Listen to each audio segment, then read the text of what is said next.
Guess who's back, bro? Guess who's back? Yeah. Oh my god.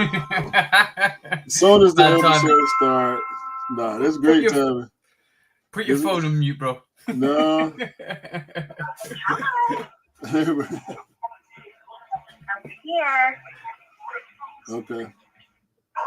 Huh? Yeah, okay. What y'all talking about? We just started. All right, have a great show. There you go. Right, there's bye. your missus. There's your missus giving us the blessings for the show. So we have somebody on. We should be live on YouTube now, shouldn't we? Really? Yeah, we are. Okay, cool. So I can't see the comments. So if you're in, just give us a comment. You should be live on YouTube. So just give us a comment. So yeah. So basically, yeah, I one person is watching us. 2 people are watching us at the moment. So bro, Shoot Up Podcast episode 18. This is the live version. We got people coming in. Marcel's coming in. Homegrown Kicks has come through. What is up, guys? Just comment. There you go. I told you we were gonna go live. There you go. Yeah, we was a bit late. We was a bit late. I was at work. My work day went a little bit longer than I expected it to. So we are a little late. But I need to know, how was the trip? The wedding weekend for you? It was good. Wedding. I had Bel Air 5s on, and wedding was great.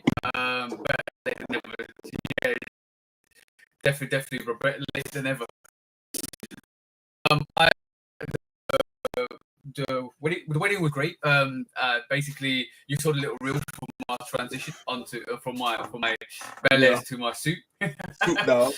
got home about suits. Yeah, suit dog coming through. And then you saw the stories, didn't you? On my Instagram. So the way I look at it is your outlets in the States is way better than what we get, and we got the Jordan we got was useless, bro. Like it wasn't even a proper retro. So I was like, I'm not ready to say that because the outlets ain't what they used to be. You know what I'm saying? Like you used to be able to walk in the outlet and have a full clip of retros, like the Mocha 3s and the Chlorophyll 3s. The International Flights 12s.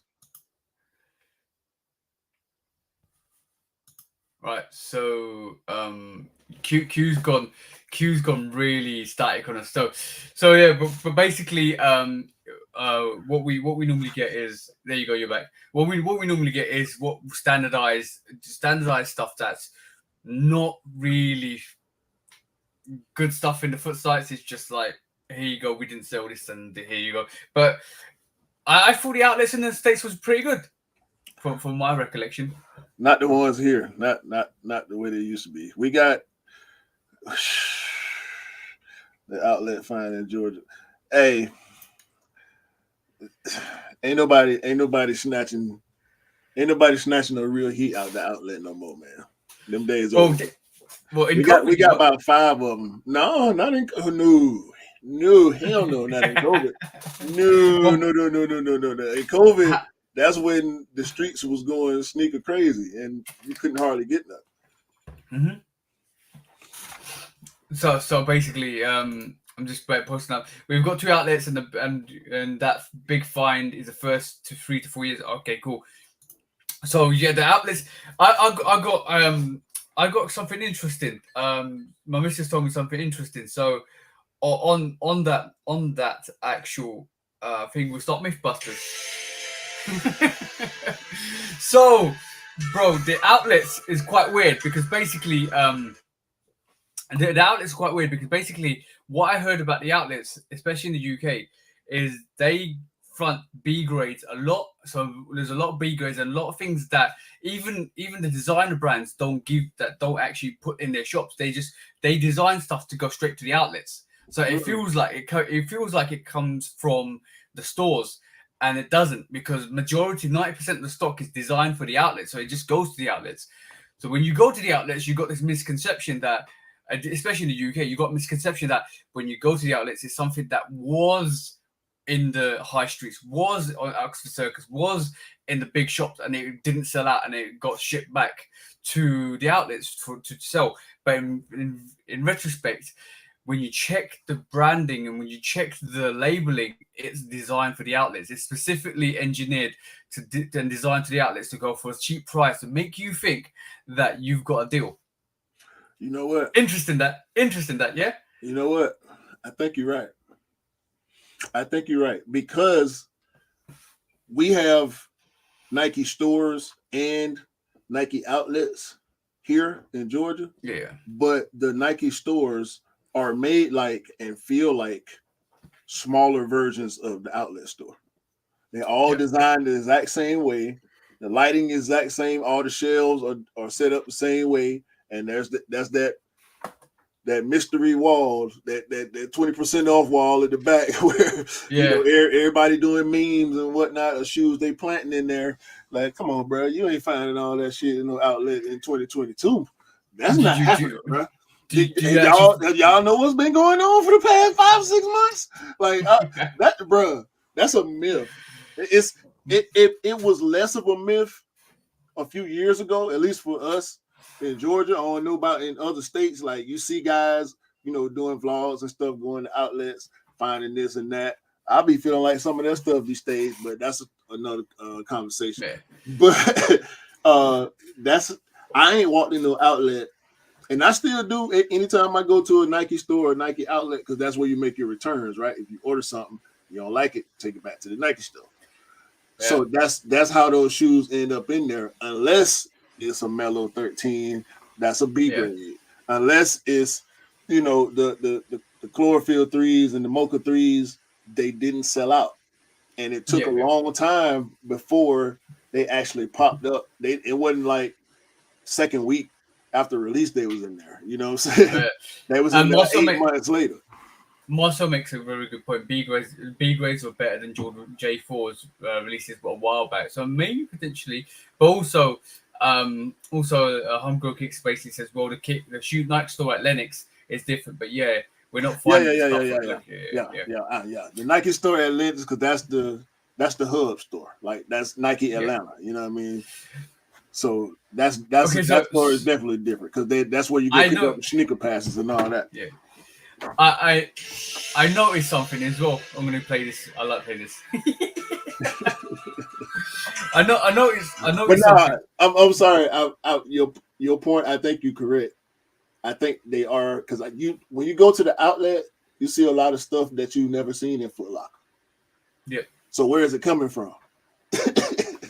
Outlet shoes.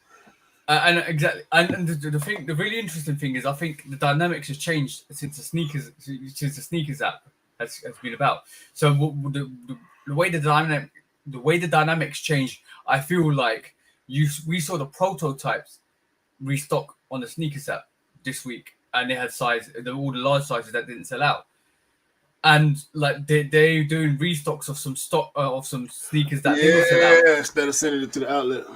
And instead of sending it to the outlet, people think, oh shit, this is my chance to get it again. I can get it again, because it feels like, oh, this is my second chance. Like, this is my second opportunity. I can get this. Let me check the resale price. You know what though? Yeah, let me check the resale price. That's why they're gonna keep it online and let you only buy one at a time, because they know as soon as that shit hit the outlet, one person can come in and buy every pair. Yeah, and then this is why I feel that we don't get the outlet releases.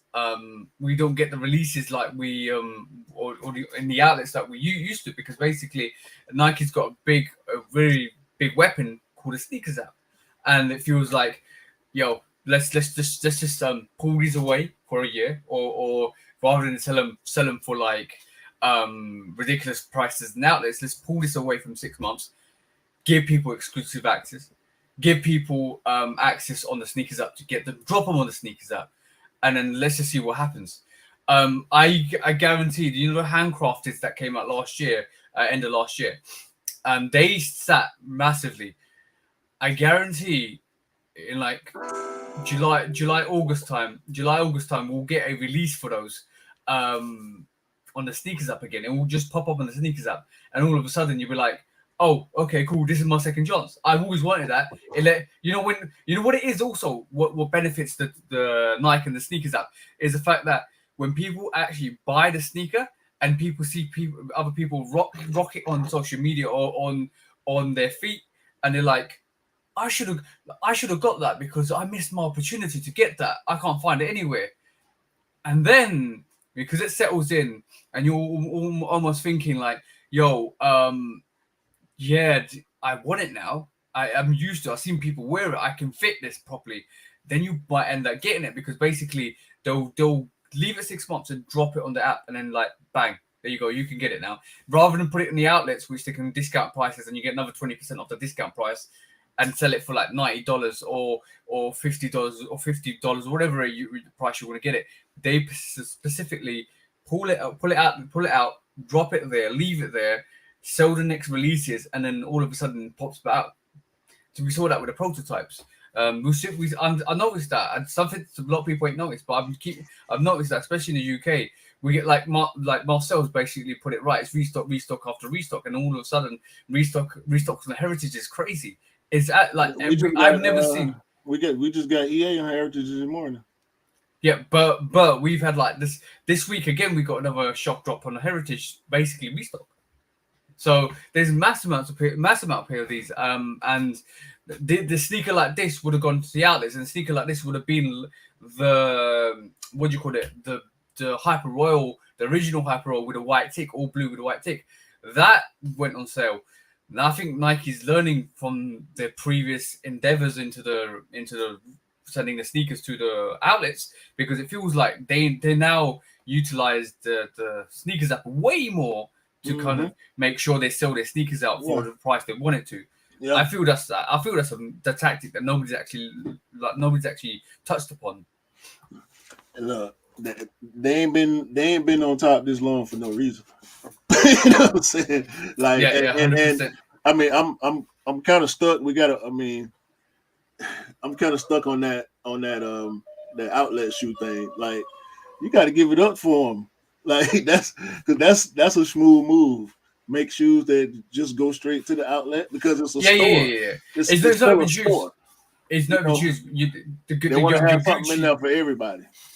Your Gucci outlet, your Dior outlet, your Ralph Lauren outlet, all of those, they specifically make items to go in there because they know not only does it keep the brand relevant because people wear their gear, they can design gear that isn't the same quality as a high streets for a cheaper price and sell them there for a discount price, but they're still earning profit off it because your mentality is, this is an outlet, this is going to be cheaper, I'm going to go outlet hunting and I'm going to find me a deal. And then you think the top that you got is a deal because it's not something you see in the high street or you've never seen in the high street because it's last year's fashion. But in reality, it's this year's fashion for the outlets. Don't do that, man. You hurt people feeling right now. I'm not. I'm just putting you in game. No, bro. You hurt people feeling right now, man. Yo, what is up, Mackie? Mackie, what's going on, man? Hey. No, bro. What? Go on, bro. I think the production is back on track, and now we're getting basically I think we're getting stock overproduced now. The thing is, the climate's changed at the moment where people aren't picking up the same sneakers. People haven't got the same money that they had on COVID. We're being taxed COVID money when we was on furlough, when we was getting taxed, or when we was getting money from the government to support us through furlough. Now the government's like, okay, COVID's gone. Now we're going to tax you extra hard to get the money back. And I think that's what the situation is. No cap. I think that's what it is. And then we're getting we're getting subsidiaries from like companies, oil, gas, and all of that stuff that basically are predominantly owned by the government and all their secondary companies. And then they're reclaiming their money back. And this is how they do it. Yeah. I mean, look. the world is set up the way it is. It's gonna happen. The ups and downs happen. It just happened that when COVID hit, everything went up. You know what I'm saying? Yeah. People was buying more, plus the production issues, so the value of everything went up instantly, and it made it seem like I don't even think we were really seeing less production. Of course, on the hype stuff, on the collabs and whatnot, we're not gonna have the same numbers as we get on the GRs, but it's a lot of shoes in the streets. You know what I'm saying? It was a lot of backdoor situations going on, a lot of shoes getting bought early. We got to account for all that stuff too. That's the one thing I think we don't account for, because every time a shoe is getting ready to release, you can go on StockX and get it early. You can go on Go, Flight Club. You can go everywhere online pretty much and get it early, like quote unquote legit pairs, which we'll get into later on. But we got to account for that too. There was a whole lot of that going on during the beginning up till like the last maybe 5 or 6 months ago, where it's starting to get a little bit easier to get your hands on pairs, like random pairs. But you know, the hype stuff, that's gonna always be difficult. Yeah. Always is going to be difficult. Always going to be difficult. So, what were you wearing today or this week, last week, Q? That's the question. That's the question everybody wants to know. You already know what I was wearing.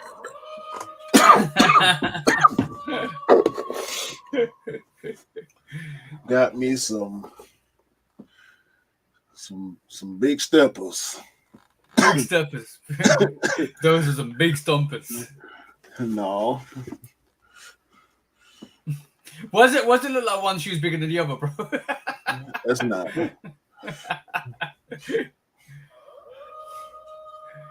Right, talk us about that blazer, bro. Nike ID, man. Nike ID. There you go. Yeah. Nike ID. That's all I got to say. Put them together myself. I don't do the default designs. I lost out on them on the Air Max ones, which we talked about before, but yeah. I went ahead and pulled the trigger on these, and you see for yourself, bro. Yeah. I ain't got to say too many words. I mean, it's a black blazer. This is my first blazer and my first Nike ID at the same time. So I put it on Friday. I got it Tuesday. Worked the rest of the week. I put it on Friday night. I put it on Saturday. I put it on Sunday. And I'm probably gonna put it on Friday night or Saturday if I go out when I get off work this week. Marcel thinks that Marcel likes those. They're crazy. So what's the inspiration behind that design? This just a saying from Luke Cage, the Netflix show. They just say cool. forward always forward. So that's something that always stuck with me and my wife. So when I was designing them, I most of the time when I do designs that I never pull the trigger on, I don't put the words on them. But this one actually gave you the option to do like 9 letters. So I was like, okay, I'm gonna go ahead and take advantage of that. Definitely Nike IDs, homegrown bits. Nike IDs are usually better than retail. The quality is better than retail, definitely. Because especially design. But yeah, Marcel says you haven't still hit on the pair of slides, bro. No. No, I ain't hit. But the crazy thing is, I ain't tried. So I can't hit if I ain't tried. As my mum says, try it. You might like it, mate. No, won't be trying that. Will not be trying that. But Marcel also says they're bulletproof as well. What, them blazers? Yeah. Batman. No, the slides. I wouldn't know. But by the way, I picked up. Go on. You keep going, bro. You keep going. You got to fly and it freeze. Yeah. Yeah. I had to leather on the inside, man. Luxurious, man. Hold on. They already. Give me 1 second. You're trying to zoom into the sneakers. There you go. Is that glow in the dark sole there as well? Yeah. I know, and we know about those. Yeah. We know about those, bro. Glow in the dark sole. Gotta love that, man. I think that's like my 5th or 6th glow in the dark sole shoe so far. Yep.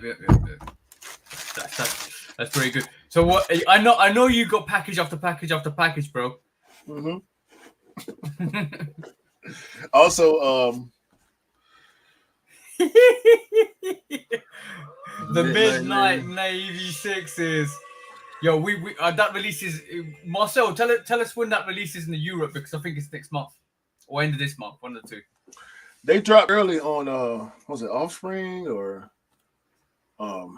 Size? One of the European sites had them early. But they had them on Size, but I've not seen anybody got caught from Size, and I've not seen anybody resell that from Size. So, bro, that was another myth. That was another myth. Like another myth release to get money off you.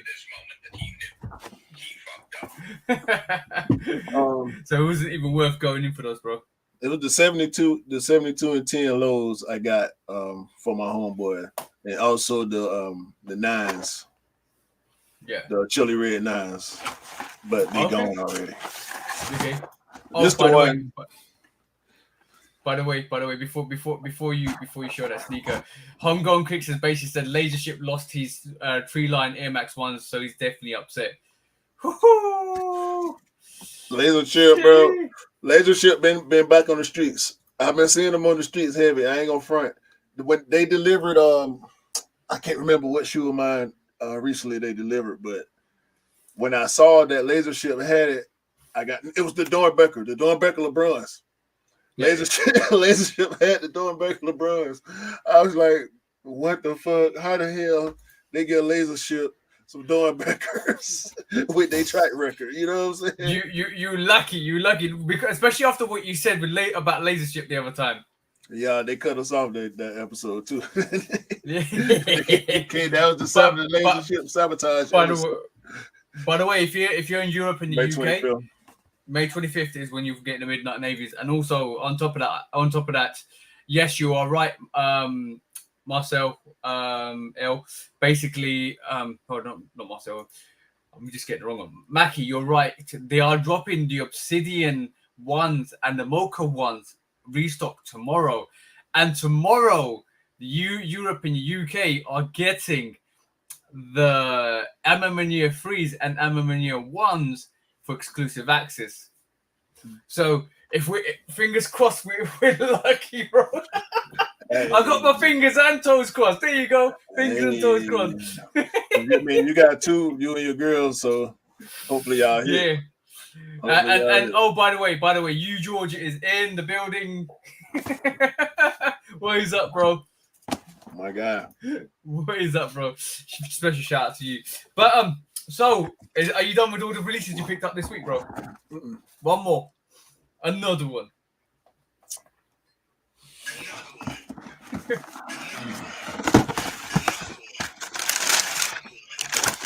Got the stickers to prove it. Oh, so we know what it is then. Supreme.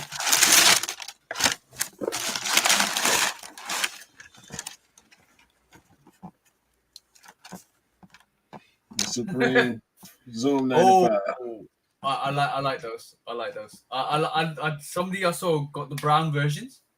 Yeah. And I was like, nah, I don't like the brown versions not much. I like the blue ones, but the blue ones and the black ones are dope. Supreme Soul. Yeah, man. These definitely are dope. Definitely suede, dope, bro. real suede and real leather, just because it's a collab. You know what I'm saying? definitely dope. That's a dope pair. Yeah. I don't know how I really feel about them. I like them, but I don't know how much I like them. If you know what I mean. Well. Basically, people say you George is saying dope. Marcel saying those are fire. Those Neapolitans haven't released yet. Those two Neapolitans, that's all have they? Yeah. last Saturday. Well, so did you guys not go for them?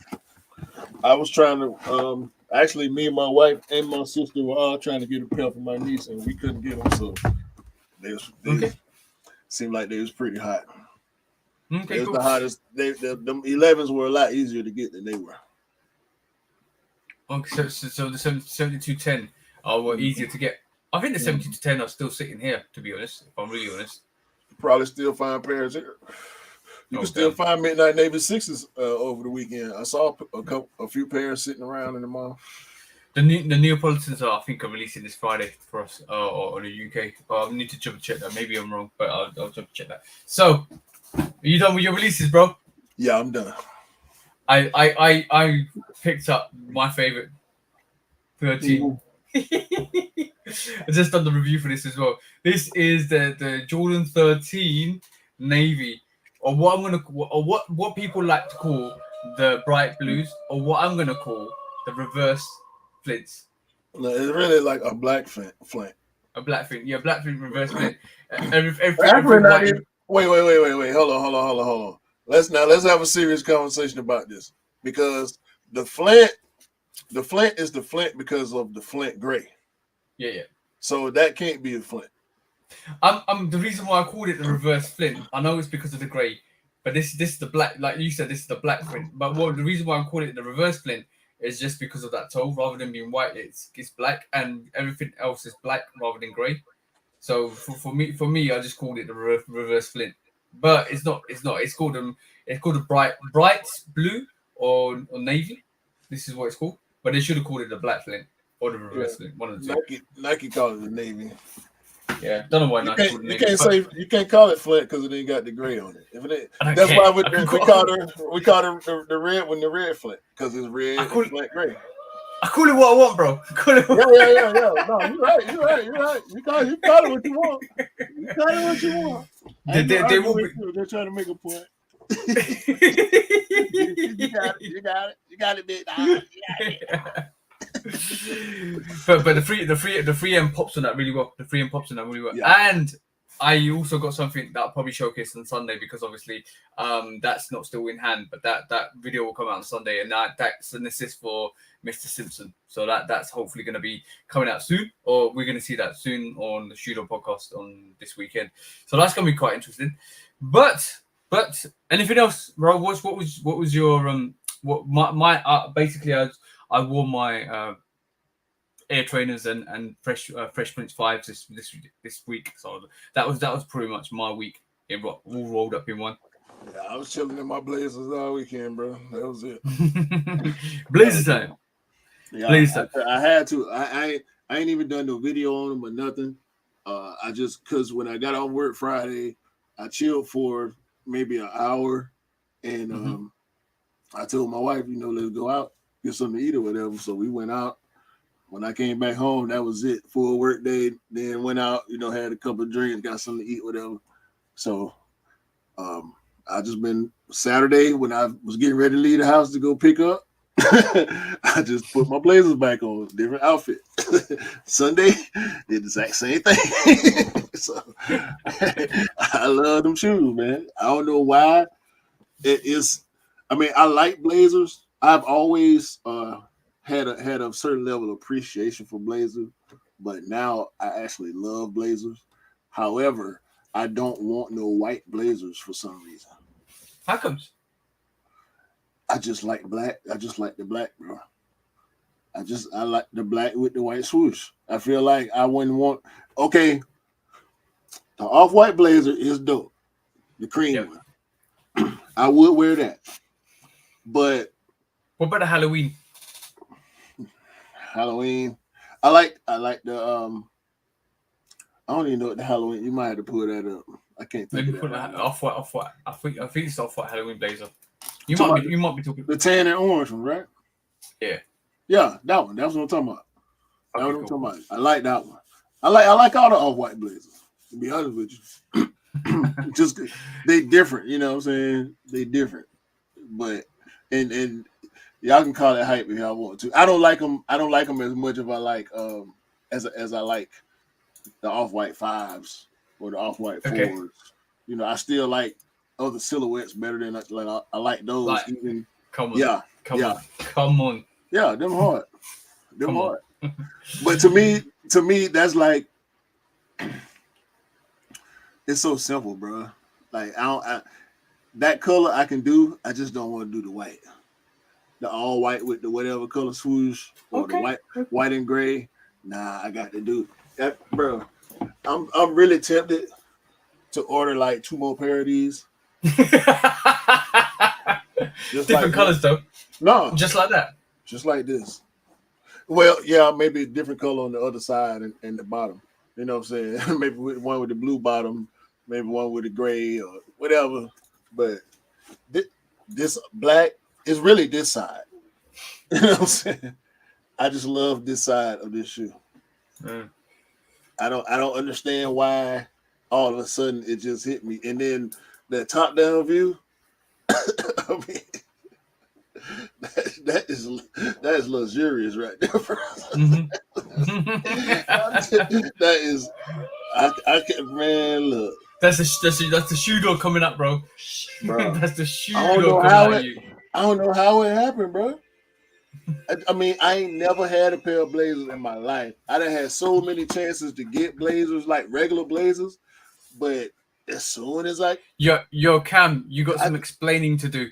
It's just this one, bro. No. It ain't because of Cam. It ain't because of Cam.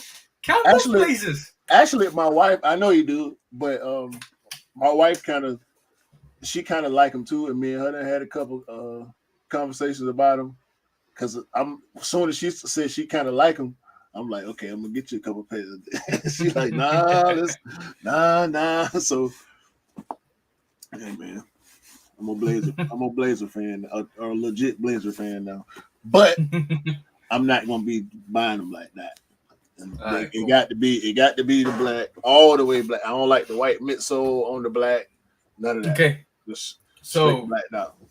This is not lose, choose, or dump. But don't do this. What I'm not. This is not lose, choose, or dump. What are you picking though? The Jordan 1 or the Blazer? It's actually a thought now. That's saying enough that it's a thought.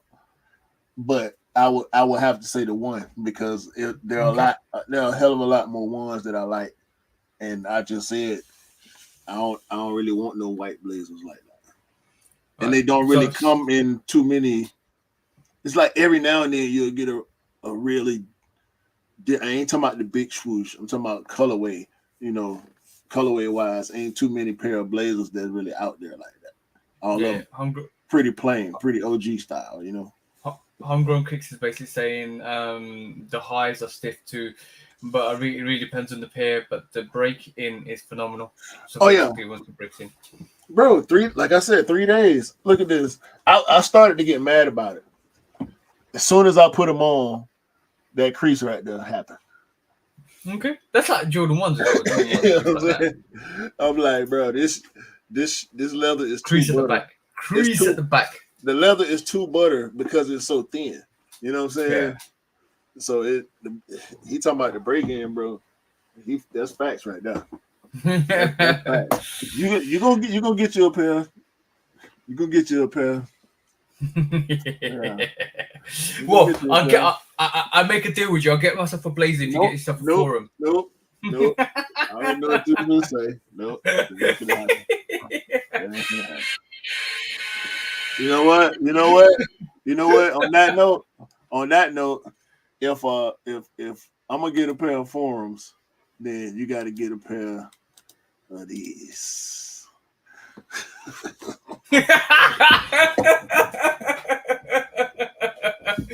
Hold on.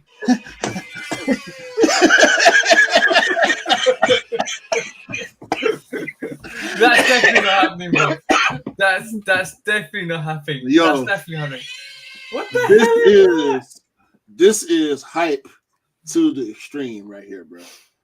This bro, I wouldn't want to know the person personally that wants to buy this shoe and actually goes through with it. Bro, we can't be friends. I don't want to talk to you.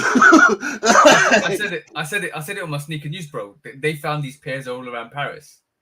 in the Nah, bins. they try to make it seem like it is, and they disrespecting people that live like that and dress like this for real. You know what I'm saying? If you want to go deep with it, but on the surface level, these are literally trash.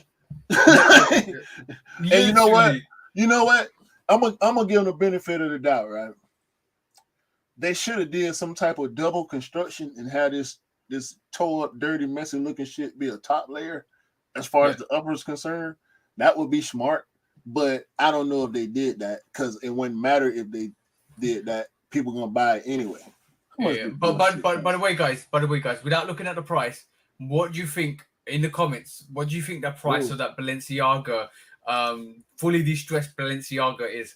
Without looking at the price, let us know what you feel. Okay, actually, let us know what the price is. And let us know how much you would pay for that sneaker. So 2 questions for everybody in the comments. Like literally, tell us how much that sneaker is. That Balenciaga fully distressed, trash, poor man's homeless shoe, right?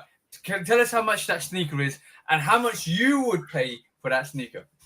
Nah, bro. I mean, would you?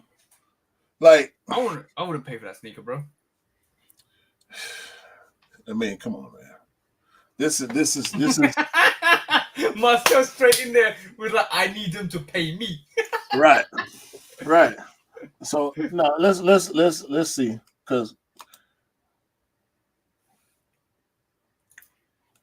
basically D Mackey's basically saying 200, but they're 1800. They are 1850. 18. Marcel, Mackie, you're just slightly off. You're just slightly off by $50. $50 a hell of a lot of money though. Still, bro, this ain't it right here. And I said this to you earlier, but these ain't. I mean, they supposed to be. We know, everybody know what this shoe is. It's supposed to be a Converse Chuck Taylor, right? Yeah, of course it is. But these ain't Chuck Taylor. These Chuck Taylors right here. No. They chuck them in the bin, Taylors. Right. them Tuck Taylors. You know what I mean? Like, who asked for this? Who wanted this? I can't wait to see somebody wearing these, because the question is, Balenciaga, Margiela, Amiri. We talked about this. Y'all know we had this conversation already. Like this is what they do though. Yeah. This is what they keep showing us. This is what they do. I mean, they got the clean version, of course, for half the price. Like, because y'all wrote Balenciaga on the side. Yo. This is how the campaign went. We'll get a Chuck Taylor. Right, we'll get a Chuck Taylor and we'll sell it for $200. Then we get somebody to put some elbow grease, and every time they stroke it, we add $50. $50 elbow grease, $50. So, but this is why the half distressed one is probably $750. The fully distressed one, they probably use a tow truck to run over it a couple of times, and that increased the price even more. Right, rub some kibble on it and let the dog get at it. How long do you think they would last on your feet? I ain't trying to find out. I mean, that's why I tried to give them. I tried to shoot them for a little bit of bail. You know what I'm saying? Like they could have actually planned out this crazy, fucked up construction. Yeah, and still, but I ain't giving them that. Marcel basically said, "What's next to Kobe?" What they're doing is wrong. Cool. Oh, it is wrong. It is wrong. I believe it's disrespectful to the originator of that design to kind of just rip it to shreds and sell it for bro, legitimately, it's pretty much rip it to shreds, add another zero at the end of it, and then sell it to the fools that want to buy it. Man, we gonna see it. The question is, when somebody wear it, are they gonna wear a destroyed outfit with it? And look extra crazy. Bro, you know that show that you got in the States called Undercover Boss? Yeah. They'll make these undercover bosses wear these Balenciagas and some really distressed wear to basically look like he's poor and homeless to come and turn up into the store. Yeah. Trust me, bro. It's gonna happen. Like I'm just I just yes, bro. You just said it right. These are to test people's intelligence. 100%, 100%. Hey, You know, you're right. it's pushing hype to the limit. It's like we've had like you know what is really funny during COVID and before COVID we saw sneakers like that were vintage. So like all of a sudden people are vintaging their sneakers out, pulling like some vintage on their midsole and their uppers and stuff like that. But the funny thing is, bro, these exclusive brands like Dior, Balenciaga, Margiela, they want to take it to the extreme. Mm-hmm. Now it's like we'll give you a designer sneaker, but we're gonna absolutely wreck it for you. So when you wear it, you distinctively know people are gonna look at it and like, yo, what the hell is that? Remember the Mason Margiela sneaker that looked like he had glue stains all over the place? Right, bro, it was like you don't like glue stains? Yeah. Let me give you some glue stains. Yeah. Everything to the extreme. I mean, when you look at it, especially Balenciaga, the sock shoe. Like when was the Roshi? Like how long ago was the Nike Roshi? Right. So the sock shoe was a move, and you still see the influence of the sock shoe everywhere. You know what I'm saying? But the height of the sock shoe is probably the Yeezy. But Balenciaga, they just went like they literally gave you a sock with a giant sole on it, and people wearing them. The triple S, like they put. They said Sakai gonna put 2 soles on this shoe. We're gonna put 4 on ours. You know what? This is one exception. Oh, it's Bear Dank. I think finally caught like bed ring. Yeah. Going on, bro. So this is the only exception. I'm gonna say this is the only exception I would allow people to get UAs for, bro. If you want to wear a Balenciaga, go wear UA Balenciaga, bro. It's happening. It's happening. But see, we're not in that part of the culture. We don't participate in the high end fashion part of the culture. So I mean, that's kind of really a different culture. In honesty, in all honesty, like I don't know, I can't keep up with all the. I mean, it's easy to see and easy to learn, probably just like the sneaker game was for us. You know, with trial and error and being, really inserting yourself in the culture. I'm pretty sure you can learn. A lot of us do know about, the Palms Angels and all these, Louis and all wearing all that shit with our sneakers, but the bootleg world over there is horrible. Like it's way. I think it's worse than the sneaker culture, because when I talk to my homeboy, shout out to E, not our E, he got sold E.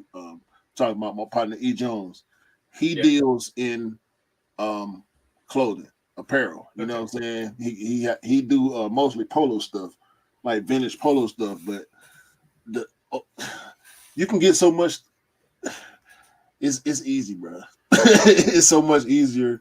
Well, it's probably just as easy to buy bootleg clothes as it is to buy bootleg sneakers. So Marcel just mentioned Kobe.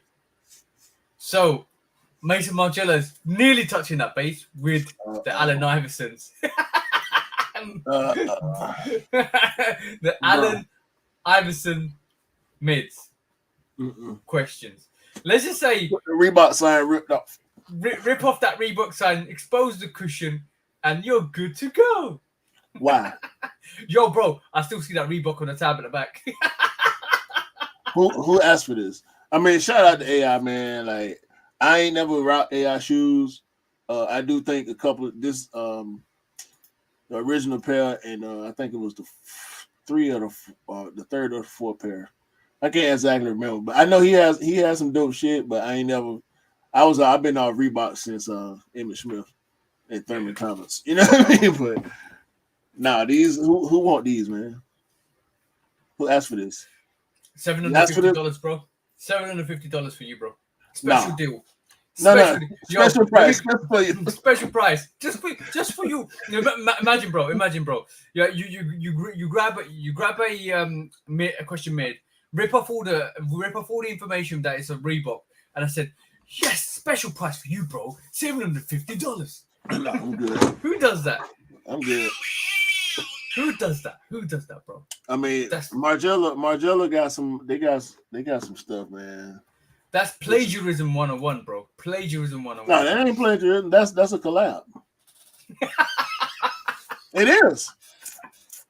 If you say so, bro. It is. So. No, that's a real collab. If you say so, bro. Bruh. Hold on.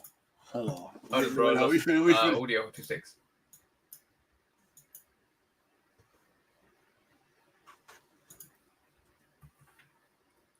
Two seconds, bro. I've lost audio. 2 seconds. Okay, keep carrying on. That's a real release, bro. Yeah. 100%.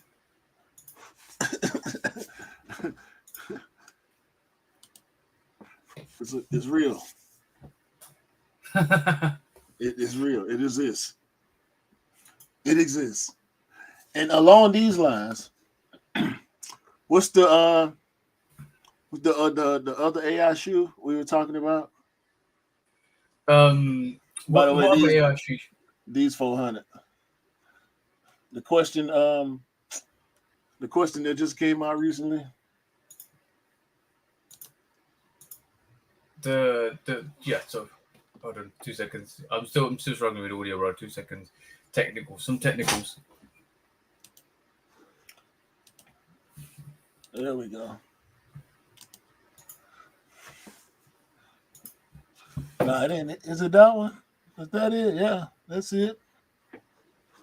They're still available too.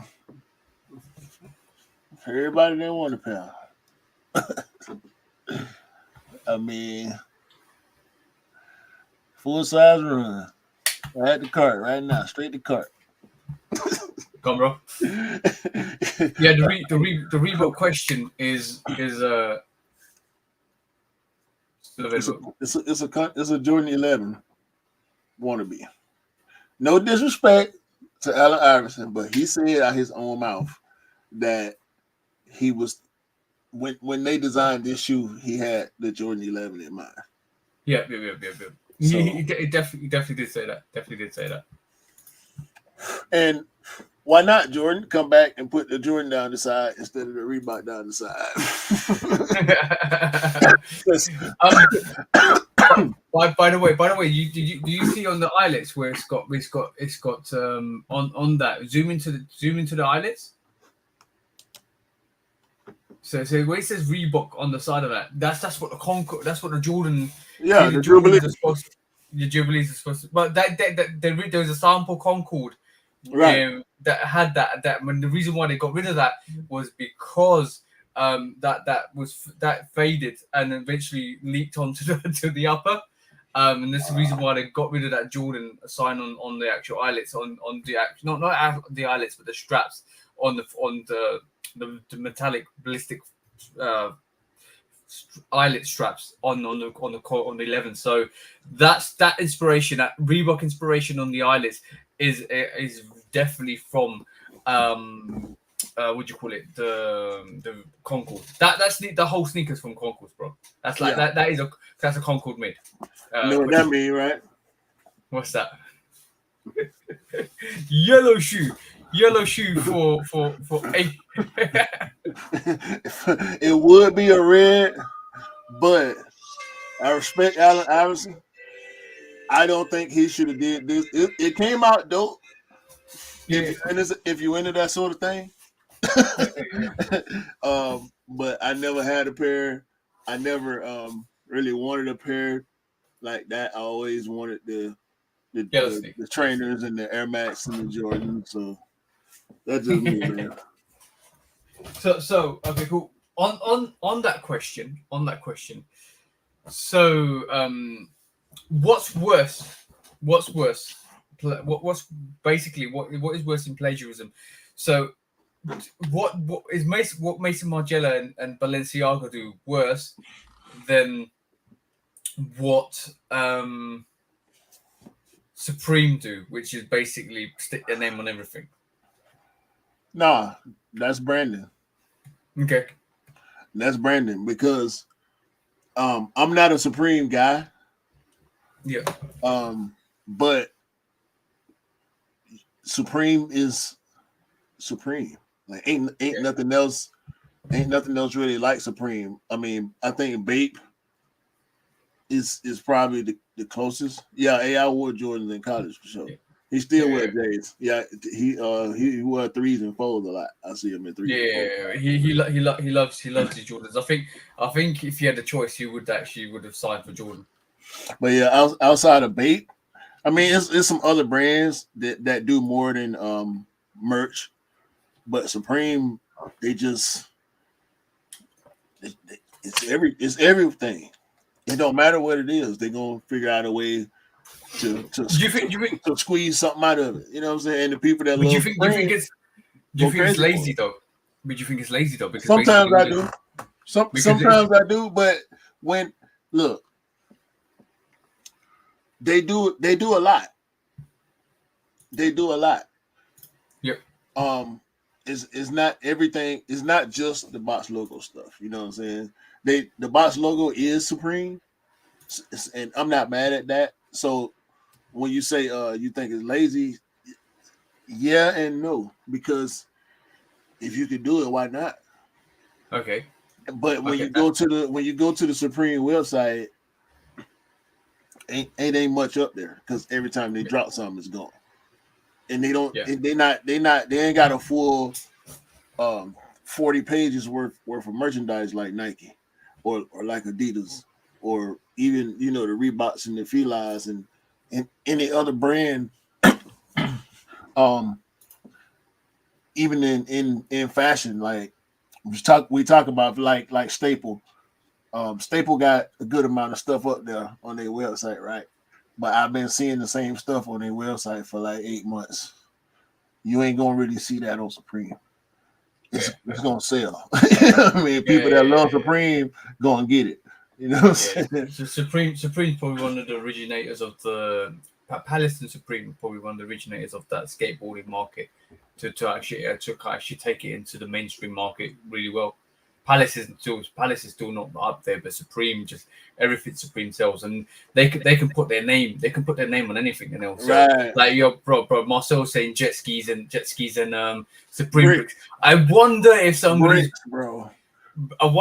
somebody's picked up all the bricks and created a Supreme house. That would be interesting. Wall or something. Supreme wall.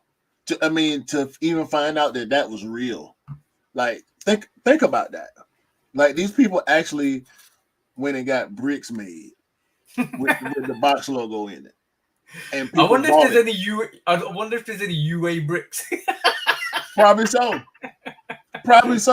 I wouldn't doubt it. Yo, bro, can you imagine? I wouldn't doubt it. A house built from Supreme bricks. Next to it, a house built from UA Supreme bricks. Which side do you think will last longer? That's the question. You better keep put the sneaker room on the real Supreme side.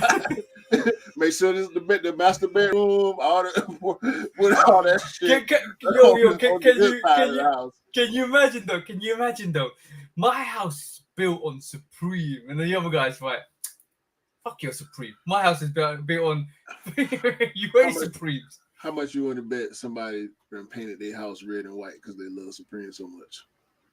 But I don't doubt it. I don't doubt it. But all the respect to somebody that likes Supreme. I've never been into Supreme myself personally. But all the respect to anybody that wants to buy Supreme and go all out Supreme. But what is that, Raul? But what is quite interesting is seeing somebody kitted out in full Supreme merch gear and like headscarf, top, bottoms, Supreme socks, Supreme banners, Supreme whistle, Supreme everything. Wait. Supreme glasses. You must be a sneaker con. No, if I see somebody like that, I'm like, yo, what football match are you going to, bro? Yeah. That's that level. That's that That's level. the level of support. That's that level. That's the level of support. Like it's like yo, American football, you or NBA wearing a Lakers top, wearing a Lakers bottom, wearing Kobe sneakers, all of that. Yo, that's the dedication. You're like, so there's people out there that have that dedication to wear all that Supreme gear. Because respect to you, but like I can't wear the same all the way through. I can't. I just need to mix it up. I need to wear something different from the top to the bottom. I mean, I do it. I mean, I got Nike fits. You know what I'm saying? I mean, I ain't got no Nike hats. That's the only thing. But Nike fit, Nike shoes, Nike socks. I ain't got no Nike drawers either. But if I know they got them, but I ain't paying that much for no draw. Okay, this is great because we're just going off topic here because it's not on our topic. But the Joe Fresh Goods drop. When's that happening? I think it happened today. What? Welcome to the podcast, bro. This is not release. This is not the release calendar. This is a podcast which we talk about subjects, and you'll understand a bit because we just talk about how the week's gone. What's happened this week in terms of the sneaker world, and but the Joe Fresh Goods. I'm gonna have a look at Soul Supply because Soul Supply is a good source for the UK. If you don't go to the Soul Supply website, go check it out because they're pretty good and decent at getting releases. I'm gonna double check this on the Soul Supply. We're talking about these. We're talking about these, right? They're actually quite nice. I like them. Yeah, I mean, it ain't my style. The back kind of threw me off. See that side profile view, that's wonderful. That's great. Quilted on the inside. Even the color, I mean, that pink, I ain't too cool with the salmon like that. But I eat salmon. I don't wear too much salmon. But it's this right here. This I'm like it look like camel feet, bro. Oh, bro, I was definitely gonna say that.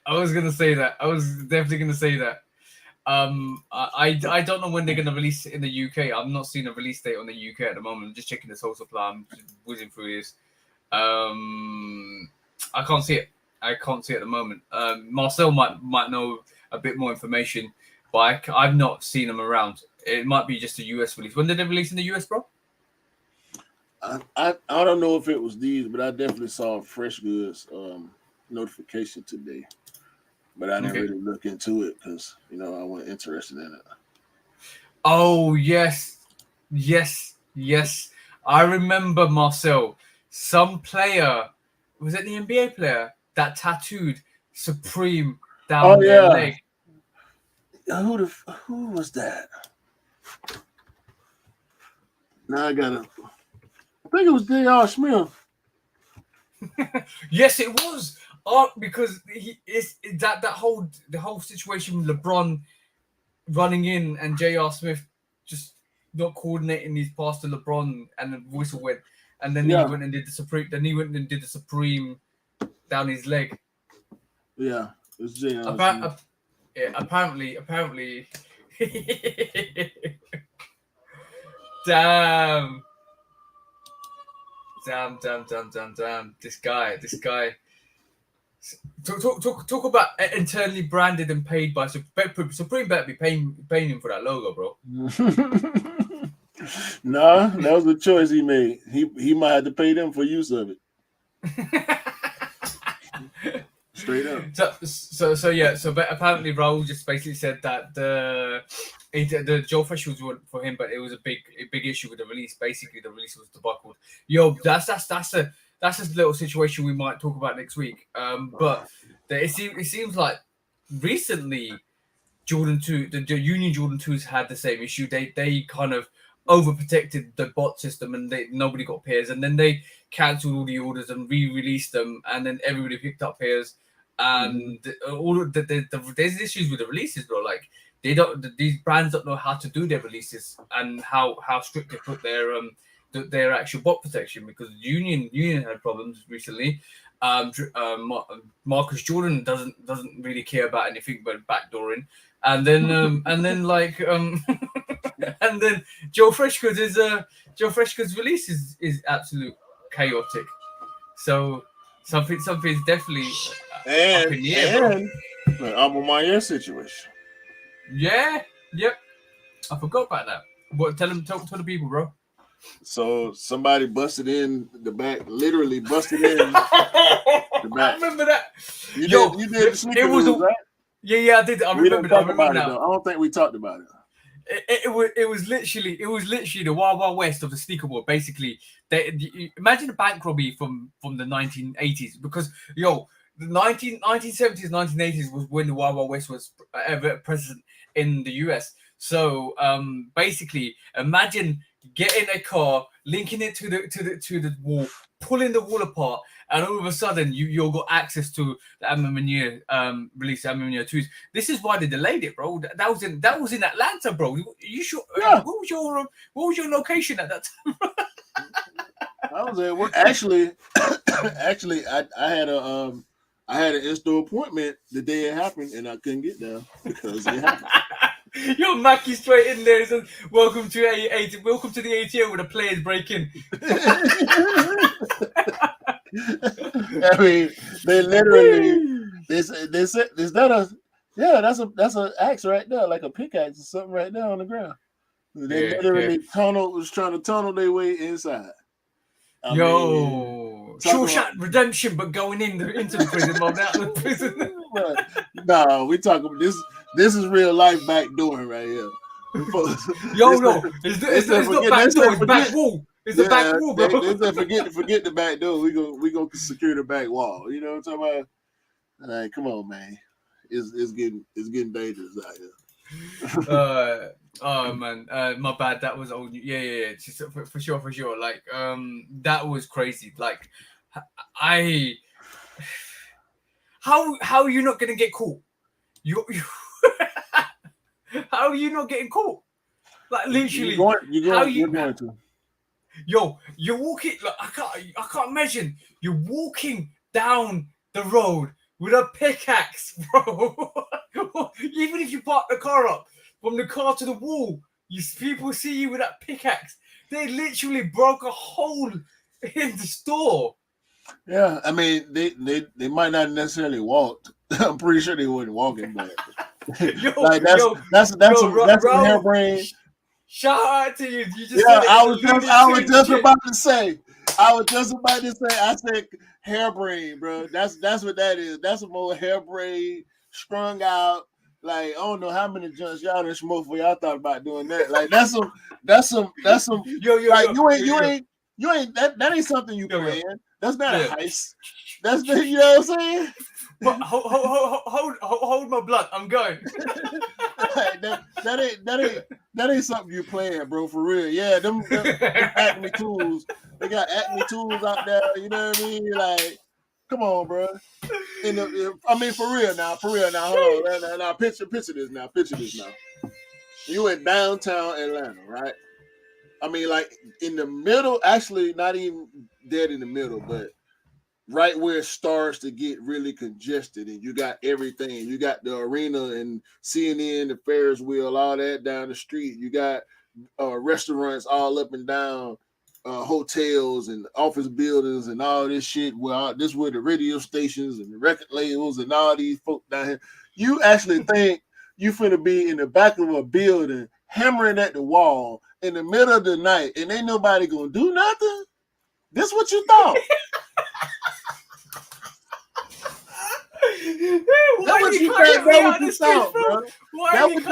I mean, they probably did have a giant dynamite stick. They probably tried that first before they pulled out the hammers.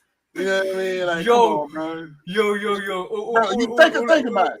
In the middle of the night, bro, after everything that died down, ain't too much nothing going on. You out there in the back of the building hammering on some shit. Gio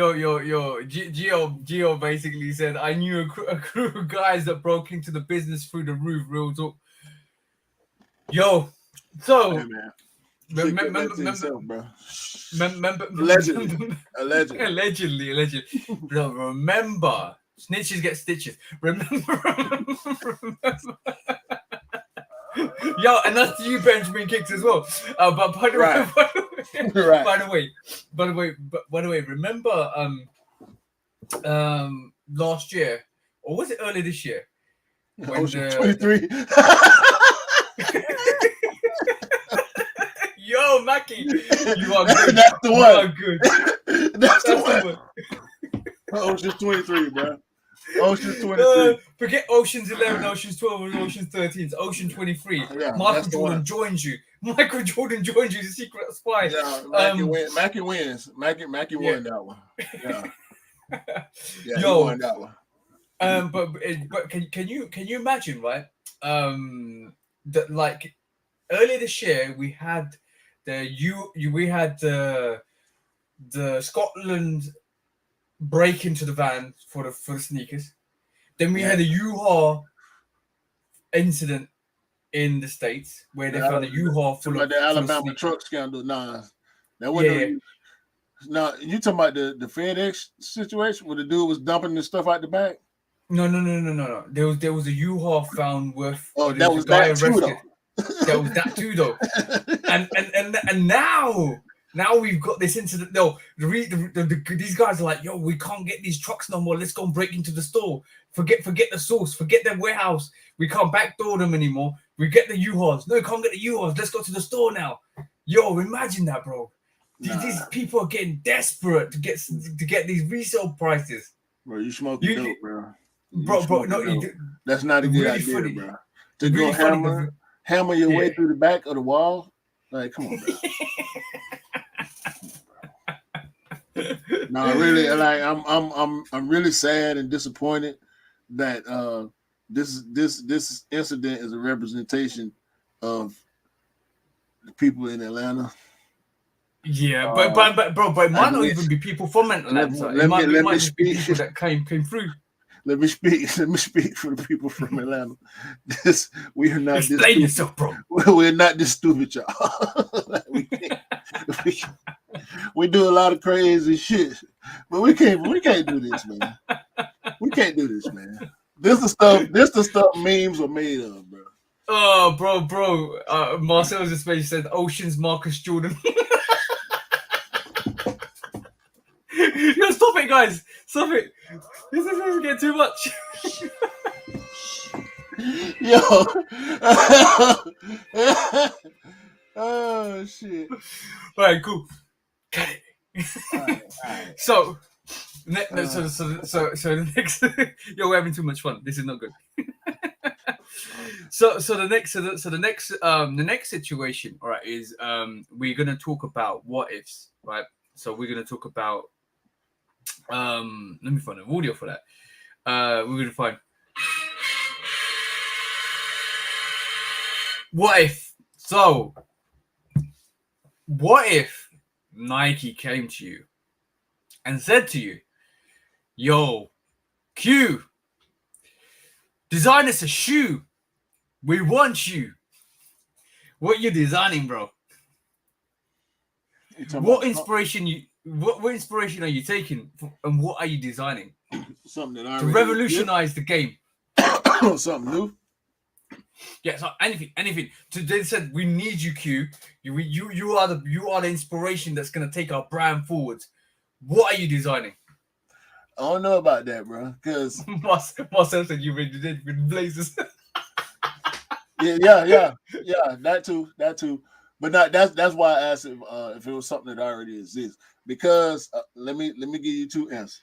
If it is something that already exists, what shoe you think is going to be? 5. Exactly. So but it can't be something that already exists. No, I'm just gonna say that. But with that being said, because I love most of the shoes I love were designed in the 90s.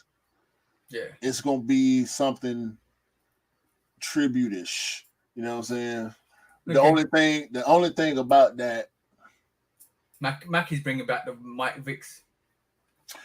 I mean that too, like because the Vic is kind of tribute-ish but it's got a lot of new things going on with it too. Do you want to pull it up quickly? It's classic. Like to me, the Nike Vicks, they classic. Like the design. I'm sorry, I'm just laughing at the comments. You guys are too funny. So you pull up the Mike Vicks, and the Homegrown Kits is basically saying a design 11 to gave it inspiration from City. That's a good idea. You know what? I love the fact that you guys are coming in with some comments. It's great because it means we can get this interaction. This is the one that in Atlanta, if you got this shoe right now and it's wearable in Atlanta, somebody will give you $500 for it. This shoe right here, like dudes will buy this shoe off your foot. Here in Atlanta, Georgia, that shoe is king. Like it take precedent over certain Jordans, especially with Falcon fans that are also into sneakers. This shoe right here is legendary. Yeah. And to see him actually, that's the one that he wore on the field, and when he was doing a lot of the crazy shit that he was doing to make people love him. You know what I'm saying? Right. What? I don't understand the reference to this. And anything. Oh, that's dope. Raul goes anything that's better than the Jordan 2 Trey. Oh wait! You want to see something better than the Jordan 2 Trey? This is better than the Jordan 2 Trey.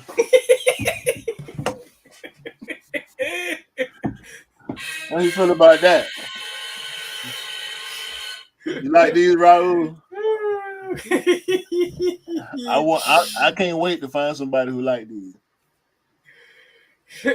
Yo, the fake Concord, yeah. I can't believe Jordan's like, you know what? These guys are doing UA Concords anyway. Like feelers predicting our design. Reebok predicting our design. Well, why don't we just do a offset Jordan that looks like a Concord or looks like a bread? Like what the hell? Yeah, I'm definitely passing on that. It's a fusion. So it's the 7. It's got the tongue tag from the 8s, right? The furry. That looks like the yeah, that is. It almost looks like the 6 rings, by the way. The 6 rings is a hybrid. It's 6 rings is a hybrid. So we got the 7 right now. We got the 8. We know we got the 11 and the 12 at the same time. We know this back part of the outsole is the 12. Yeah. We got the 7 again right here. We got the 14 just right there. Just because of that. Yeah. 14. Oh, by the way, you know what I'm saying? Geo Relic is basically saying that shouldn't even be a replica. Bro, and you know what? I mean that's the best. Like... That's the best part of the shoe from the 12. You know what I'm saying? Yeah. But like, bro. So people gonna buy this shoe and they gonna love it. People gonna see it on the shelf and they gonna love it. They will watch. Now, hold on, bro. We real quick. I don't want to go too long on this, but we have to. We know we don't acknowledge it really because we sneakerheads and like we up on sneakers. You know what I'm saying? But the casual people gonna suck this up. They gonna eat it up. They're gonna buy it for their kids. They're gonna buy it for themselves just because of the Jordan. They don't know. They don't care. As long as they like it, they're gonna win. Yeah. You know what I mean? So these are for those people. You know what I'm saying? Q. Let's be honest. Are you saying these are outlet bound? It's not gonna be a big enough release for them to be outlet bound. And if they are in the outlet, they won't be out of place. But I don't think they belong in the outlet. I think this shoe belongs on the shelf in shoe stores. It's not gonna be it is a GR, but to us, it's not a GR because it's off the radar. You know what I'm saying? If we gonna see it in the store when we go in, we gonna glance at it. We might laugh at it. We might take a picture, make a reel or whatever. You know, look at these, they crazy, whatever. People gonna buy it. All right, okay, go. Jordan Brand know that. All right, cool. I've got the. We got the lose, choose, or dump. So this is one of them now because this came out in the podcast. This is off script now. Lose, choose, or dump. Right? You lose it. That means you lose it and let other people have it. You choose it. That means you have it in your rotation. You dump it. That means you're gonna burn it out of history so nobody gets it. So this hybrid, the Spizike, or the 312. What are you choosing? Ooh, that's a question. I'm dumping this off top. I'm dumping this. I don't blame you, bro. I don't blame you, bro. So, and I feel like you agree. Yeah, I agree. I second that vote. So the question is, and I think most people would say the Spizike over the 312, but I'm one of the few people that actually likes the 312. But I have the Chicago. I've had the Red Bravo 312s there, bro. I love that 312. That's a dope. Based on the fact that and I never had a pair of Spizikes. Like I didn't really like them. I ain't like the fact that they. I don't like that they play with the 5 like that. Play with the other stuff. Don't play with the 5 like that. So what you choosing? What you choosing? I'm gonna let the Spizike live, man. And I'm gonna have to lose the 312s. Oh damn it! I second that vote because I think the Spizike is such it went. You know what? Just I want to flip it. I want to flip it. I do want to flip it. It make more sense for me. It make more sense for me to choose the 312. And there are certain ones. Yeah, there are certain ones like the 312 Midnight Navy. Hold on, bro. But yeah, I want to flip it. I want to flip it because I want the medicine boys. Everybody else, yeah, the medicine ball too, and all the Don C was pretty dope. But yeah, I would buy a 312. I would wear a 312 before I would wear a Spizike. Okay, that makes sense because you let everybody else, like have it. Mm-hmm. Which is like great, but some yo bro, I'm not even joking. Some of the low 312s, they actually look like Jordan 3s. Bro. They're crazy. Nah, look at this, bro. Look at this. Yeah, that's dope. That's dope. That almost looks like the old.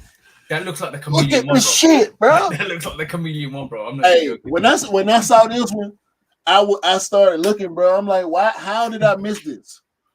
Like, and when the 3, I wasn't buying like I am now, or even looking like I am now when this shoe came out. But at the same time, I saw the 312s come out, and I never saw pictures. Somehow, I didn't see pictures of this shoe.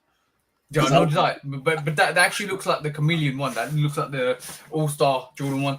Bro, That definitely does. I don't care what nobody say, bro. That shoe is hard. That is the best colorway of the 312.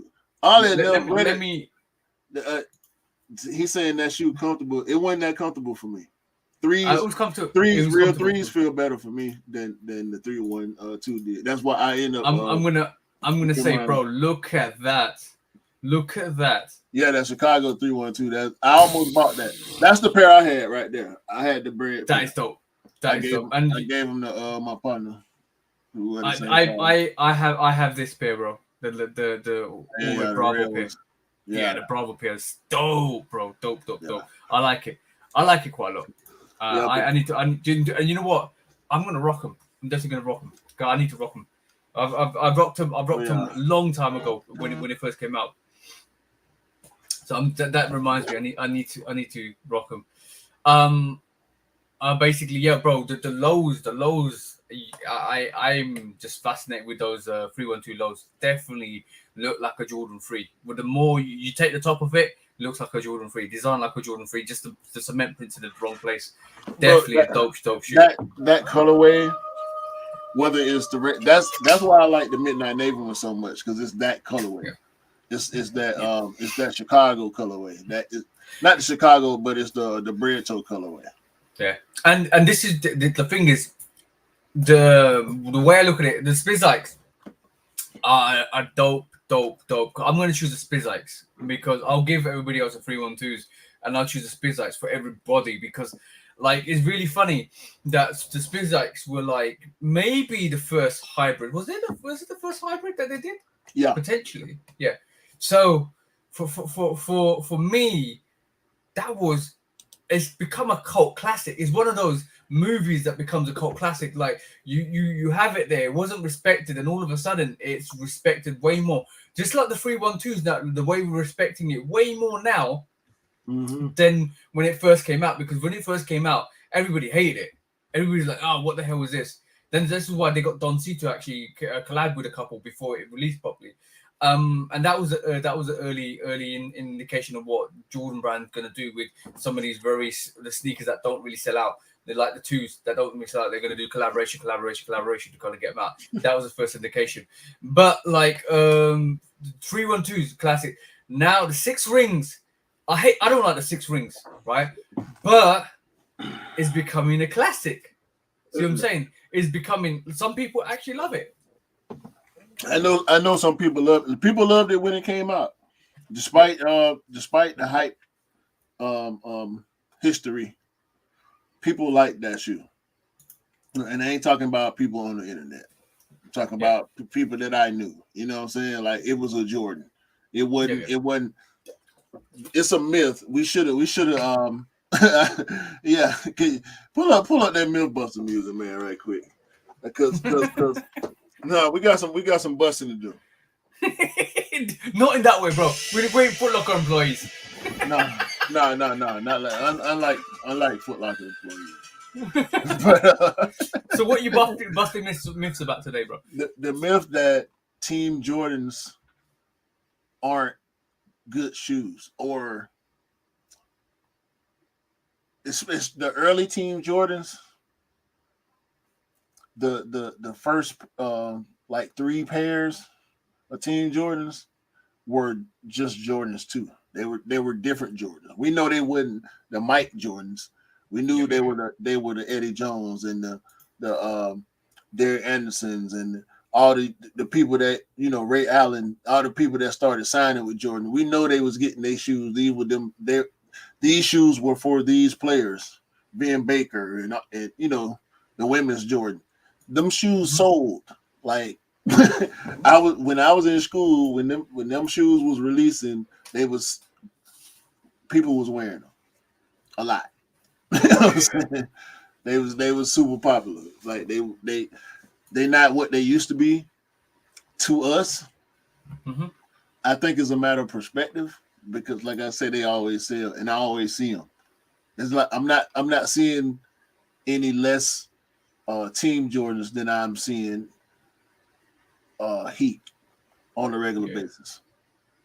Yeah.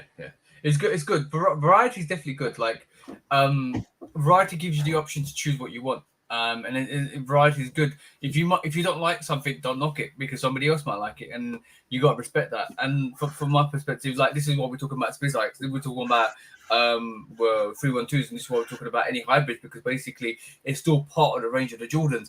I've seen people that rock hybrids, and all right, okay, cool. It's not. It's like a knockoff to a Concord or a Bread, but you can't knock them. Like if they like what they like, they probably can't afford. They missed out on the Breads and the Concords when they first came out. No, these ain't cheap either. Yeah, of course they're not. These ain't cheap either. You know what I'm saying? Yeah, but they're cheaper than resale price of a Concord or a Bread because, like, you got to really think about it. Is these people probably get into the sneaker game a bit later? That like we all have, we come into the game a bit later. We miss out on sneakers from back in the day. So now what we do is pick up something that we like in a similar vein. So this is what like a hybrid is. Like you pick up a Concord or a Bread hybrid, and when the real thing comes out, you try and pick up the real thing. So it's a path of initiation, especially with sneakerhead. Yeah. Some people. I mean, that's kind of how I lean into it.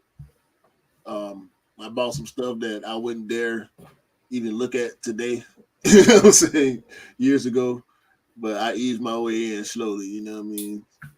but it's always been there. Yeah.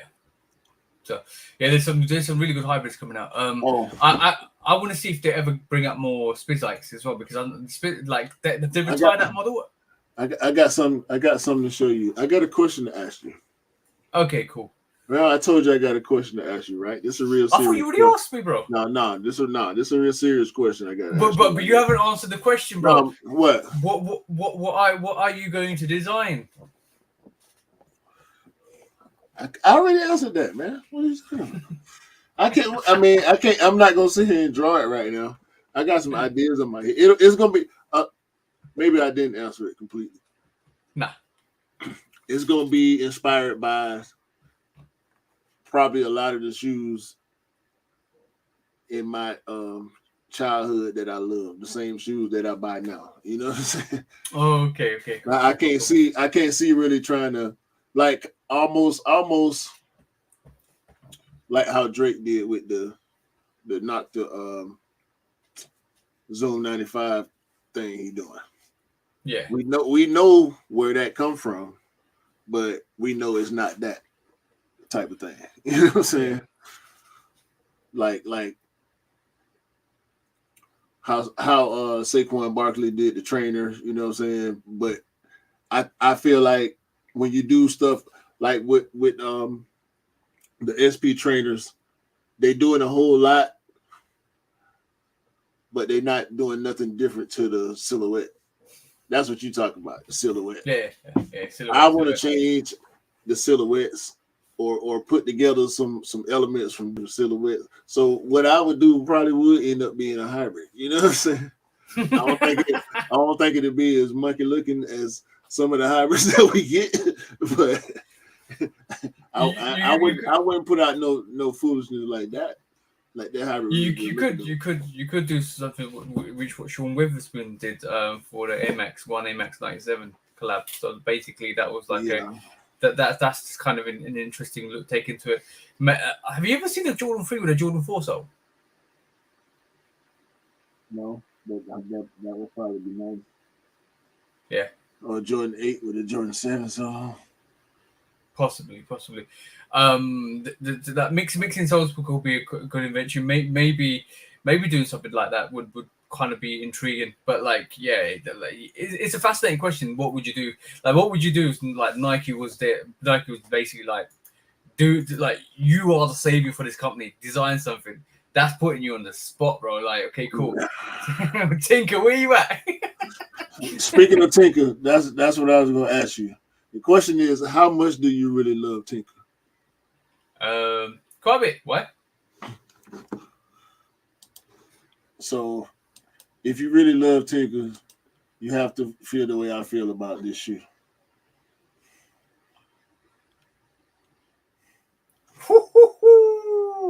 I like that. I like that. That's is it got the cross for the 8 on the 8 on that as well? The Air Raids. Where's the rest of the pictures? Hold on. Oh. Right. Let me go to a different website. There we go. That's the straps from the Air Raids. Oh, yeah, I see that. Got the little dragon print on it. Zoom Court Dragon. That's what it's called. I like that. Got Tinker signature on the tongue. Oh, you can't go wrong with the Tinker signature, bro. Yeah. You can't go wrong. You can't go wrong. Hey, Tinker signature. Tinker. Hey man, Tinker. So y'all think I ain't got it no more, man? Tinker. Right. Tinker, we love your signature. Yeah.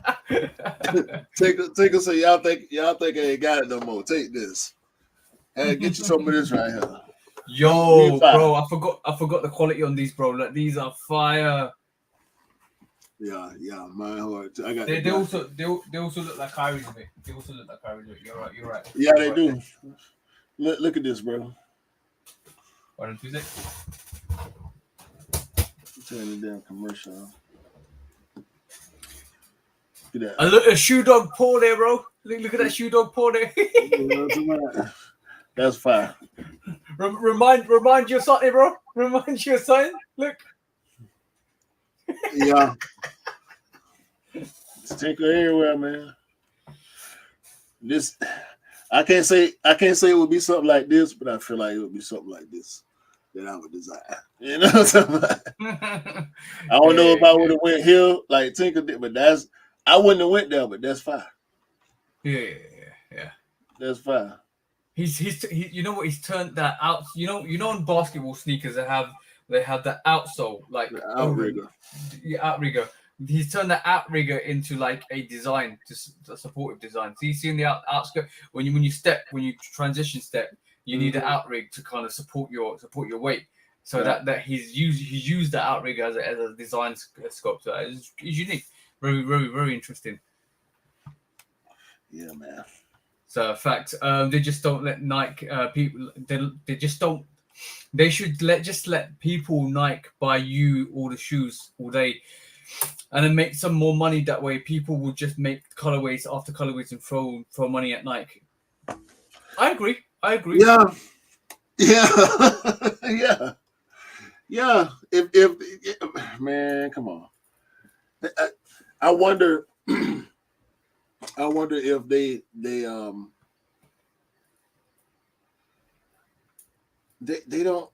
understand. They don't understand how much that would benefit them. Like the way they doing these panda dunks, and I don't see nothing wrong with it, right? I know some people, complaining about it. I'm like, why you complaining about? You mean the Air Force Pandas? Yeah. Like and I get it. They're hard to get, bro. It took me till a month ago to be able to hit on one pair for my wife. You know what I'm saying? I've tried almost every time. I'm not bullshitting you. I've tried almost every time that was available to me that I knew about to get that shoe for retail, and it took me until a month ago.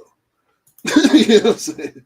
To actually get my hands on that shoe. So, like, yeah, we're gonna do one more Mythbusters. Last one for this week. Okay, cool. Mythbusters. Will Q ever buy forums? Not just joking. Mythbusters for this. Well, yo, before we carry on with this Mythbusters, everybody in the comments, like, just say, if you want Q to buy a forum, say it in the comments. It's not gonna happen. Especially since I bought a pair of Blazers, their forum shit over. Hey? Ever since I bought a pair of Blazers, that forum shit is definitely over. All right, cool. So Mythbusters. So we saw a lot of people wear high heels nowadays. So do you know where high heels originated from? You don't know. What you talking about? I done heard the story before, but I can't remember. I know it didn't sound. Go ahead. Q for real is a true Jordan fan. You gotta get the blue and white EU4 from there. Yo, if you're a Jordan fan, that's the only one. You're getting those blue, no, I'm not. White, blue, off-white EU4 highs. But guess what? I'm not a for real Jordan fan. I just like the Snickers. This is my favorite player right here.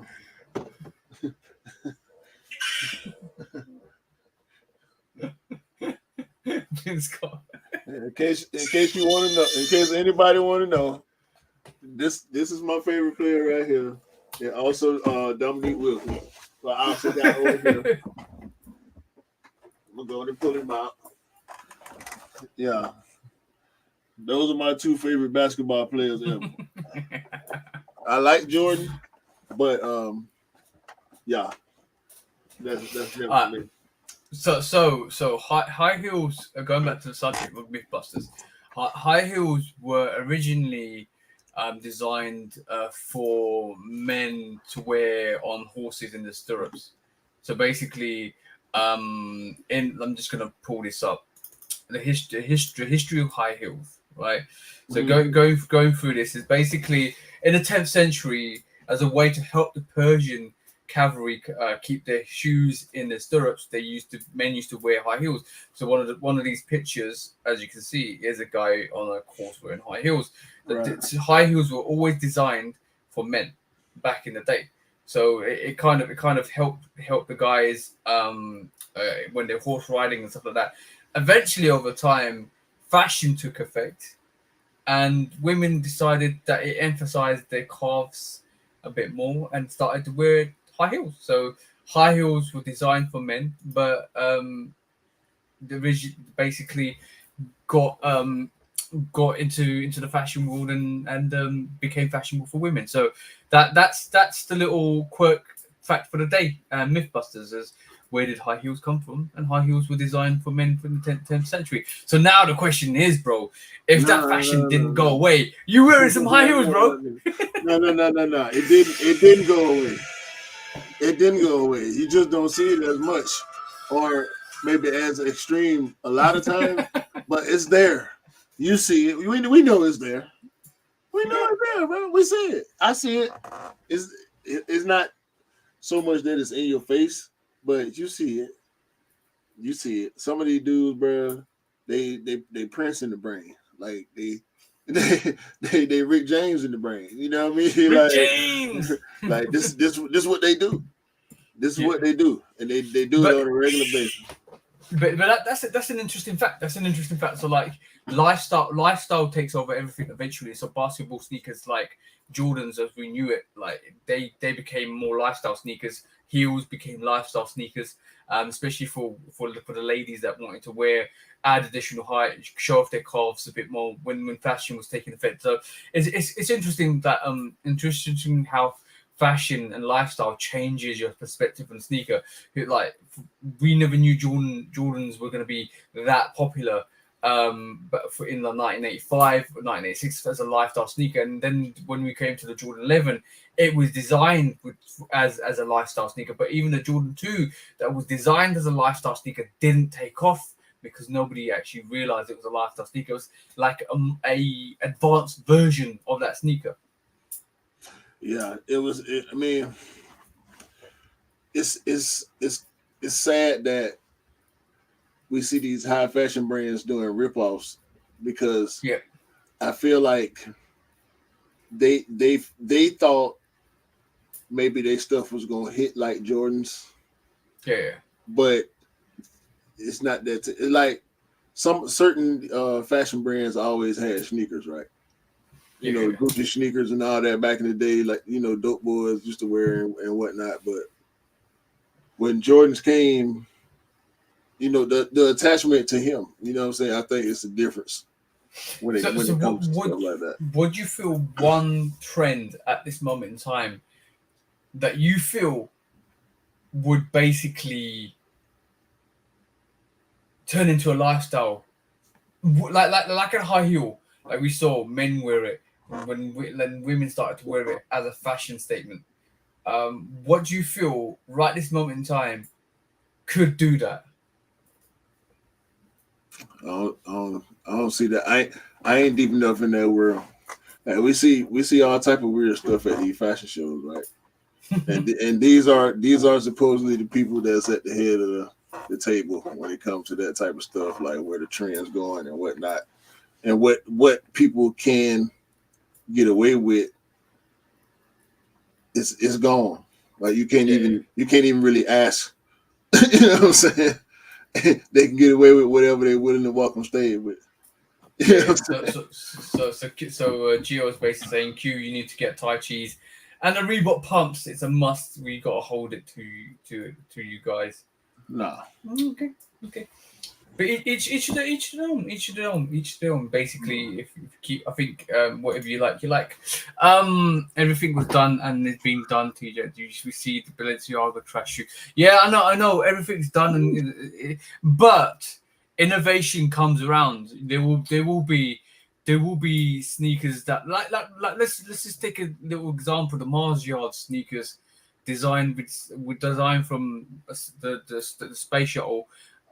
Unique sneaker, got different. It became a legendary name and a sort of the grail for a lot of people. So in respect to that, it's not like a high heel. The high heels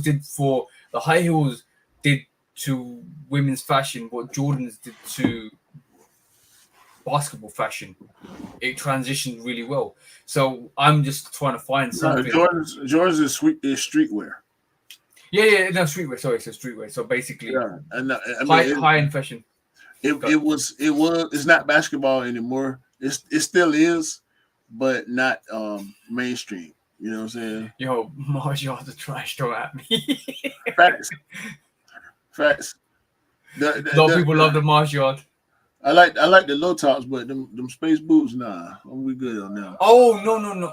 We're talking about the original Marjards. We're not talking about We're not talking about the space boots. Like no. But yeah, that was a hype. That's a hype shoe too. But by the way, off that, I've actually seen a sneaker. Well, it's been publicized quite a bit.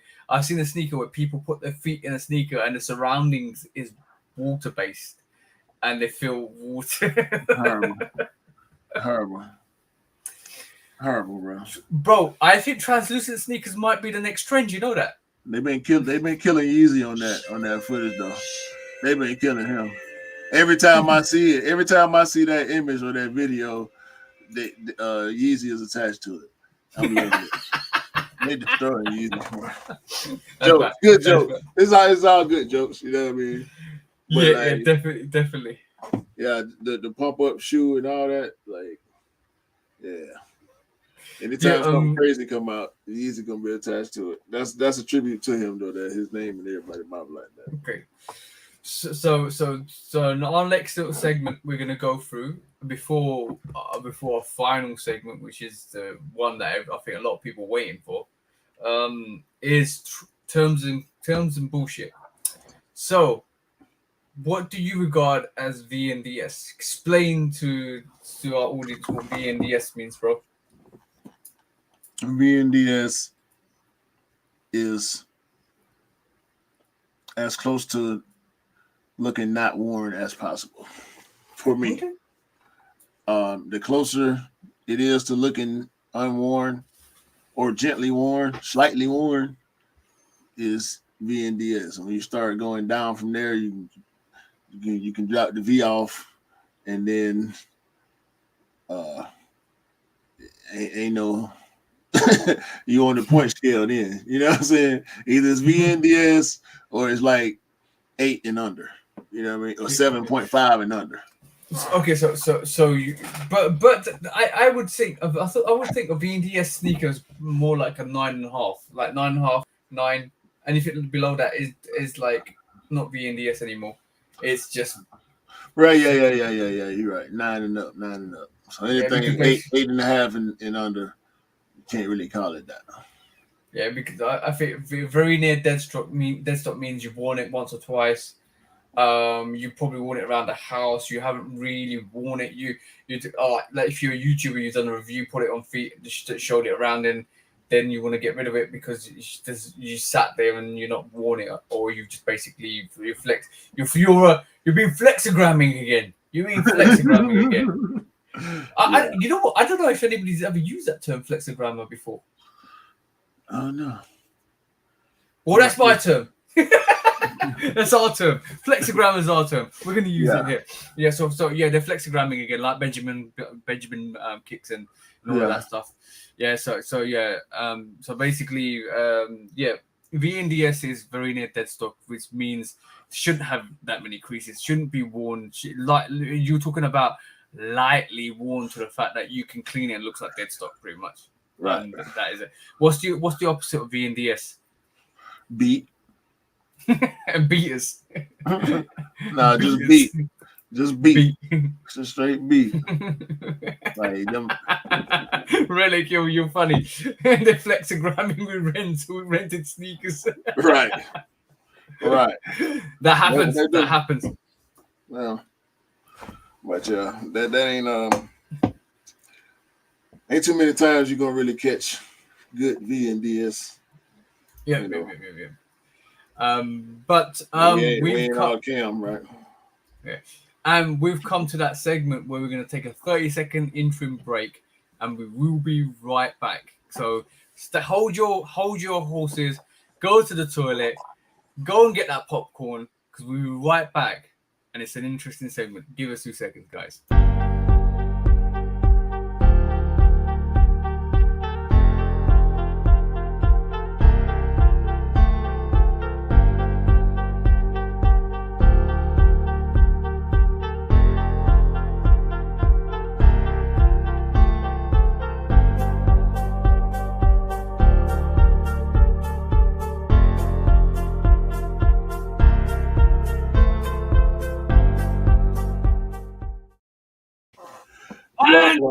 Back.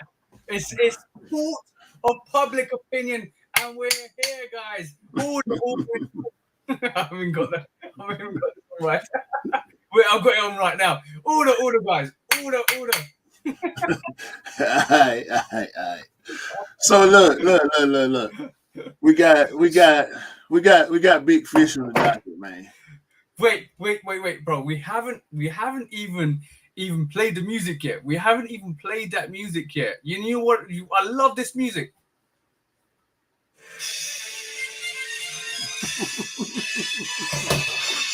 Order. I was about to say guilty. We're back. So we got yo. Hold on. Hello. Yo, is that here UA or is it authentic? Is UA here? Artificial here, bro. Hell nah. This man got really he gonna get a UA wig? Where you get a UA wig at? I don't know. Yo, bro, this is your free wig. It is a Supreme wig. Guilty. It is a Supreme wig. Nah. He ain't guilty. It is a Supreme wig. Really, it's like we need a legit check. Right. Hey, nah. We're gonna do that after the show. I'm gonna legit check it for sure. Video legit check. Like old girl, like the little chick on the StockX video, not StockX, the SneakerCon videos. Hey, yeah. Matter of fact, this a side charge right here for SneakerCon, putting that little girl on blast, legit checking people's shoes. Because if she get busted, if people keep recording her, if she end up getting busted saying something real was fake, it's gonna be another little scandal to do with SneakerCon. Yeah. So, leave the girl alone. But anyway. Right, cool. Who's on the docket today, bro? Because this gavel needs to be smart. Who's on the docket today? Who you're taking to sneaker court of public opinion? And my name is Judge Public Opinion. It is none other than the big fish. Oh, the big story this week. It is this week. It's hot. The big story. Been going on. It's actually been going on since last week. Yeah, but, okay. Well, it escalated a bit more. Yeah, escalated it real quick when is he say she say. Do we want to split this case, or do we want to split the case because we need to take StockX and Nike to court separately for the individual charges, because it was basically Nike coming in charging StockX and then StockX rebuttaling that with a different charge. So it's two different events. So we need to give two different judgments. So let's go, bro. No. It's one big case. Is Nike versus StockX. It's actually three cases, bro. The NFT case. You're right. So the NFT part. Hold on. We're gonna take it back. Because take it back a couple of months. That's dirty, right? That's dirty. Dirty pool once again by StockX. right behind the scandal about them charging people to get high dollar shoes back, right? Yeah. Charging them percentages to get their shoes back. They're guilty on that. We're just gonna go on and say that right now. These people come up with NFTs, right? And if you listen to people that know about NFTs, they say they're not really NFTs. Like it's a form of an NFT, but it ain't the NFT that everybody else talk about so much. That's what I heard. So that's what StockX claim. What StockX claim is that their NFTs are different to Nike NFTs.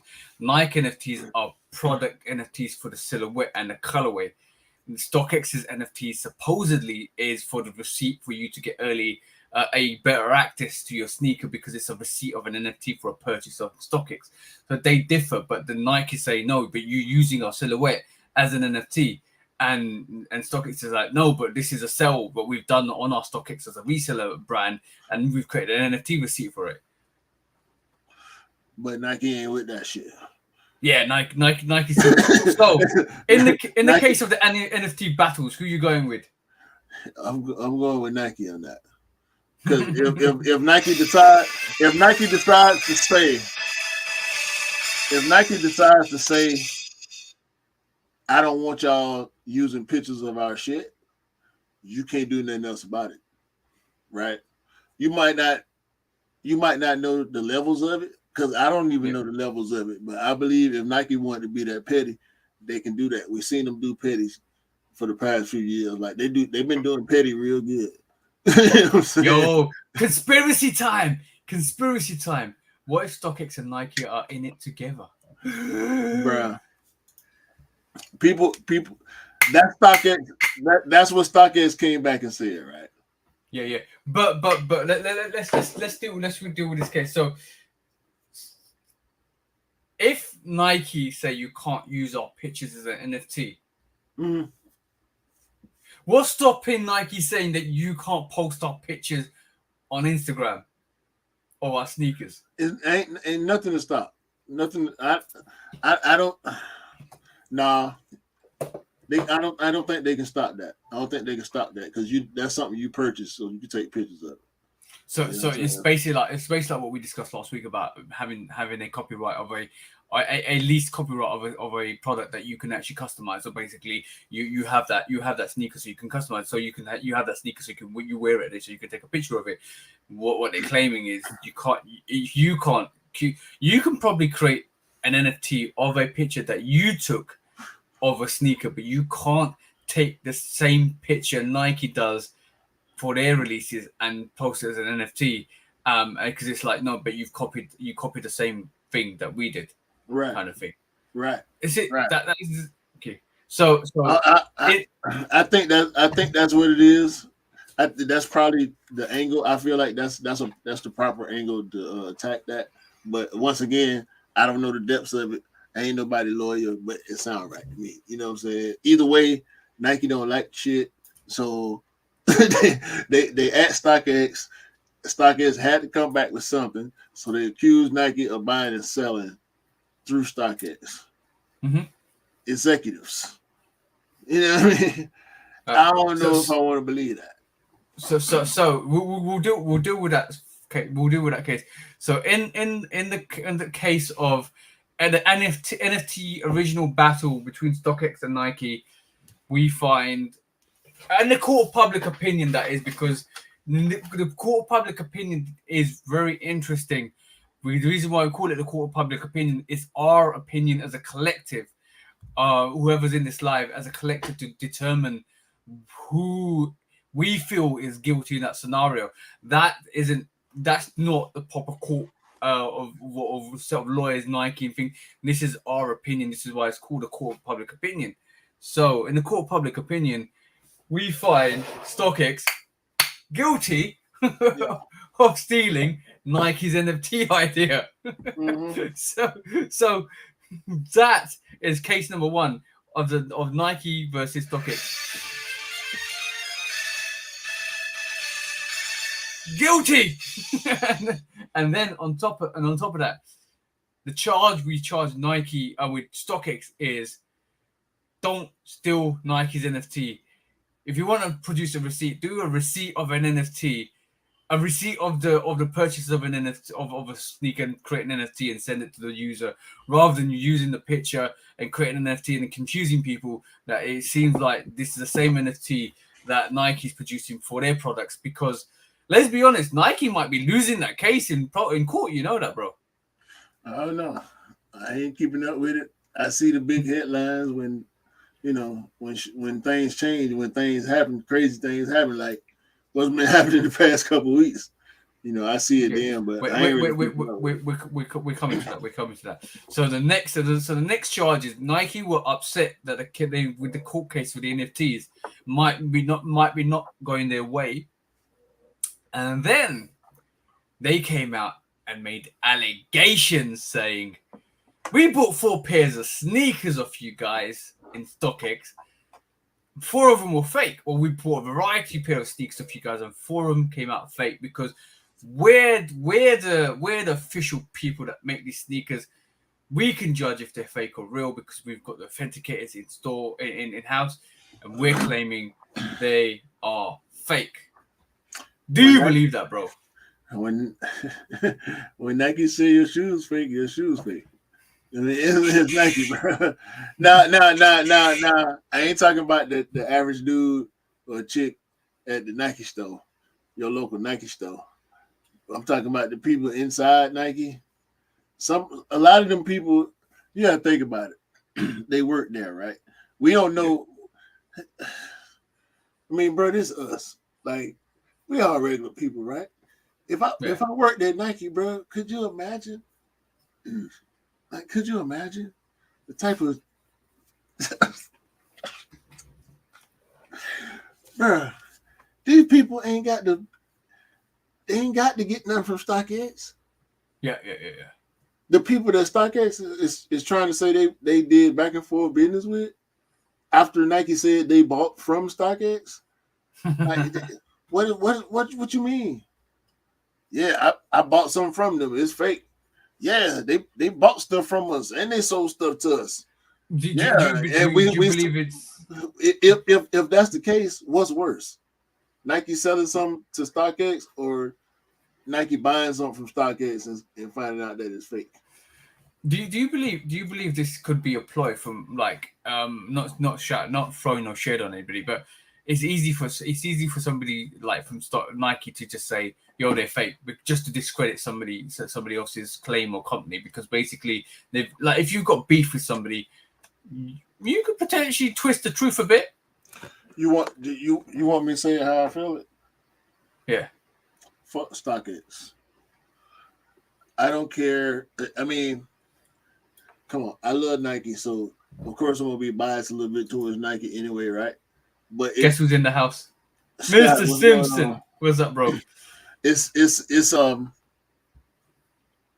I think it's bullshit.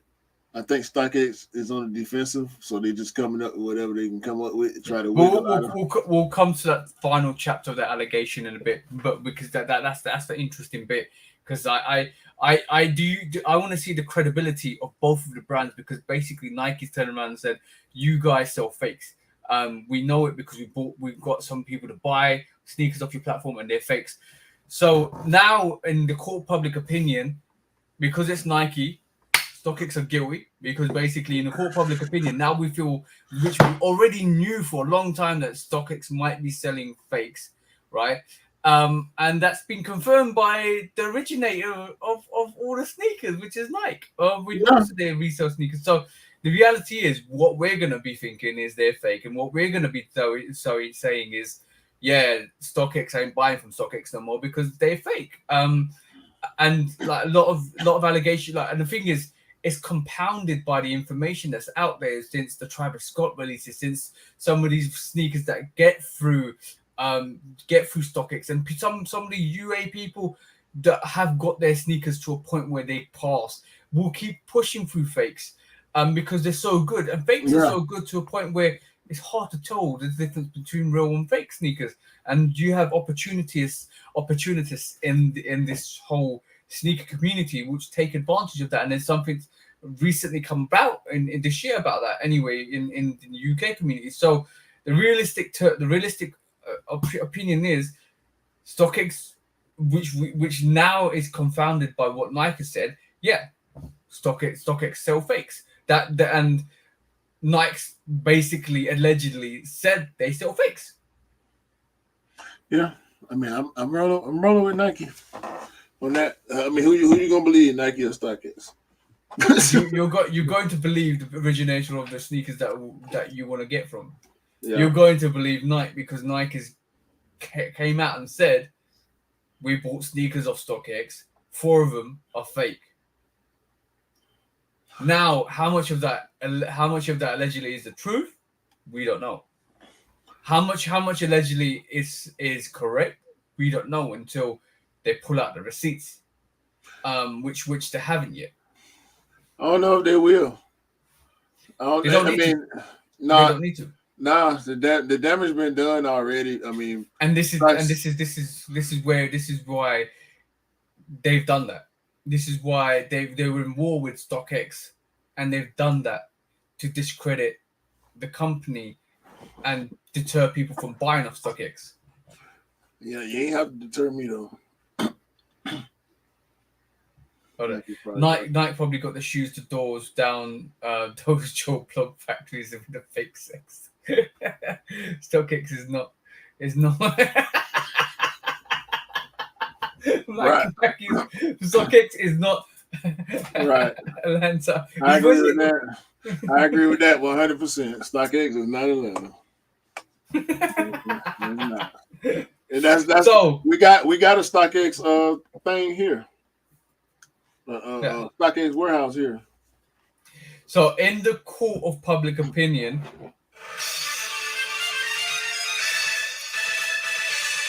guilty. StockX is guilty of selling fakes because in the court of public opinion, Nike's confirmed that you guys do sell fakes because Nike is the manufacturer, is a checker, is a verifier, is a stamp of approval for everybody that wants to buy sneakers. So if Nike says it is, then it must be true, bro.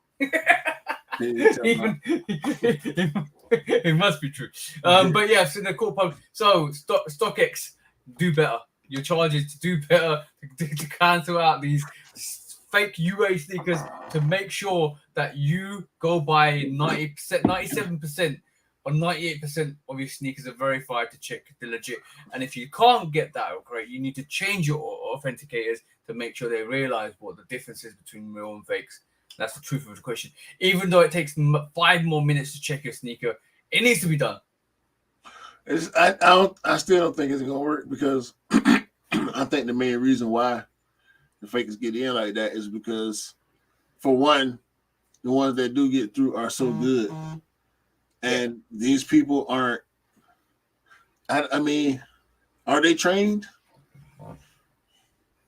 Like, do you need to go on a course to be authenticator? How'd you become an authenticator? Right, that's what I want to know. Or do you work for the temp service? Like, do you work for StockX? Do you get insurance? Exactly. Do you get insurance? You got 401k with StockX? Like that's the question, bro. That's the question. Like, how do you become? Do you care about become authenticator? Do you care about sneakers? Do you care? Do you know the name of the colorway that you're checking, or is it just another Jordan 1? Exactly. You know what? Just this is I'm gonna add a new segment which for next week. You gave me an idea. We've got another segment coming up there which we'll discuss off here. But it's interesting. It's interesting. How do you become an authenticator? I want to know. I want to fill out an application to be authentic. If anybody knows, leave it in the comments because basically we want to know how do you become an authenticator? Yeah. And once again, like Mackie said, StockX is not allowed. Okay. Yeah, I remember that. They don't come through. They don't come from through your walls. They just They're not from Atlanta. Right. they haven't got the Acme bombs or anything like that. So they place actually ain't in Atlanta. It's in Villa Rica, I think. yeah. We will ask SM. The thing is, SM and anybody that's an old sneakerhead knows the difference between reals and fake because they've been around. They've got the experience. So to be an authenticator, do you need to have several years of experience? Do you go through a test? Do you sit down and say, yo, I want to be authenticator. This is a Nike Jordan 1. This is what's wrong with it. This is how you legit check it. This is a Jordan 2. This is Jordan 3. This is a New Balance. This is a Adidas. And also, bro, the big question here is, how do you are they trained? That's the thing. And how do you, Mackie and TJ? The thing is, the people that's in there legit checking them shoes don't come home to this. Mm-hmm. That's the thing.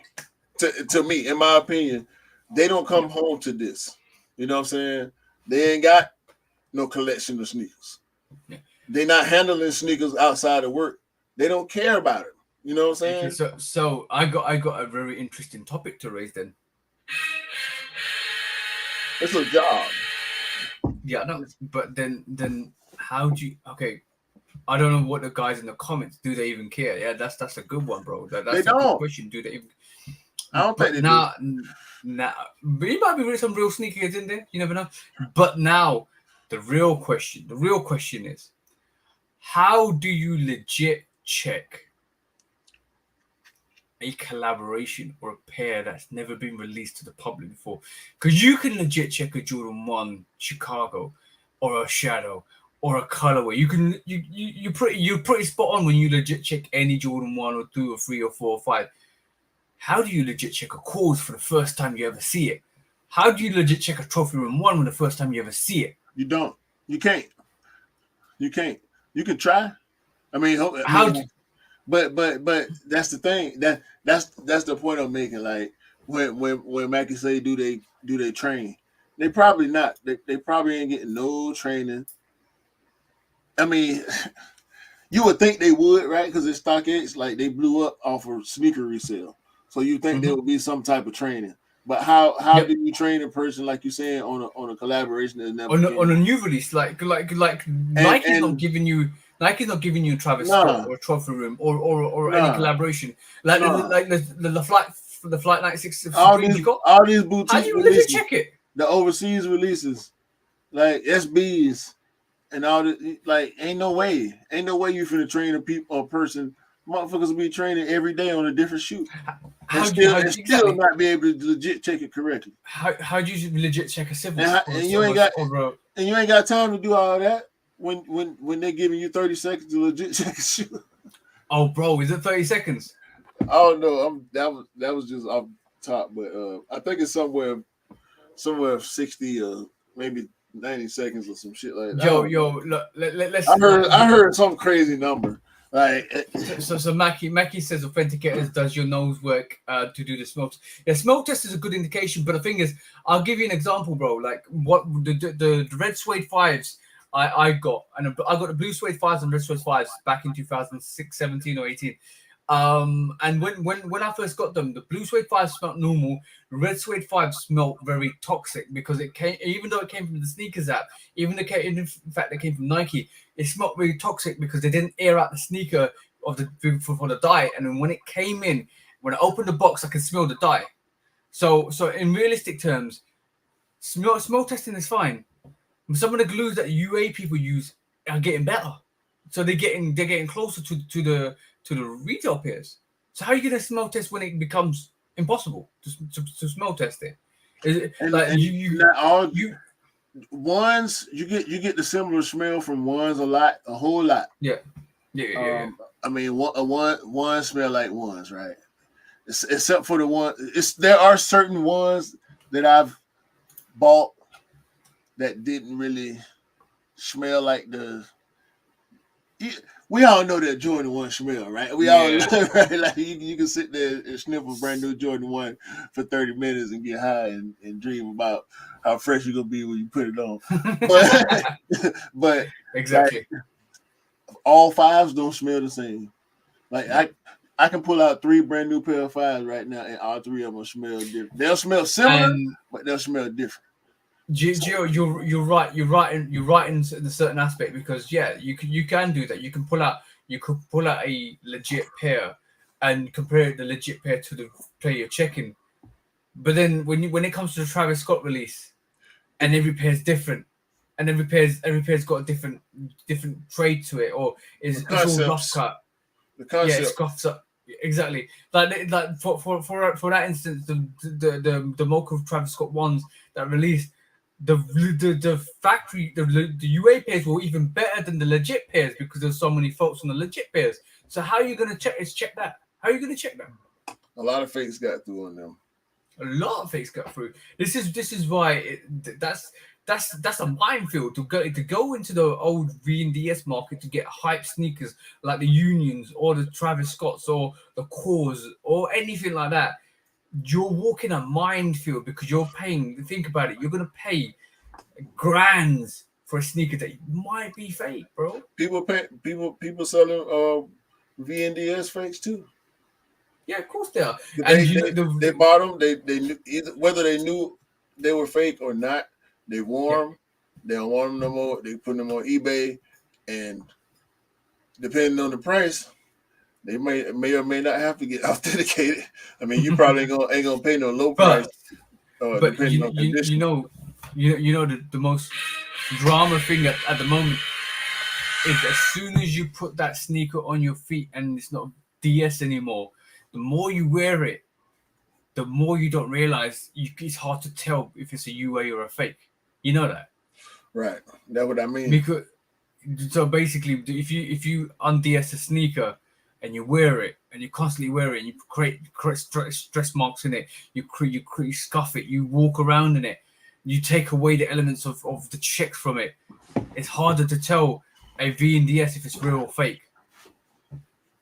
Yeah, and that's scary, bro. They're getting through. And a lot of people don't care. A lot of people don't. I think some people think about it more than others. That's not. Bro, I don't think that's uncommon. I don't think that's uncommon at all in the sneaker game. You know what I'm saying? Because so many people buy off of other people. That's why I hate doing that. I want to get it from the store on release. You know what I'm saying? Or through the mail from the raffles or whatever, however it go. I'd rather do it like that. I don't like buying off people. Yeah, 100%, because it's a massive risk. You're taking a risk. Even when buying it from like StockX or Go or that's buying from people. You're buying from people, but you're also investing in a person who's legit check your pair of sneakers. You don't even know that person. Right. You don't even know. It's the same as buying from people. Yep.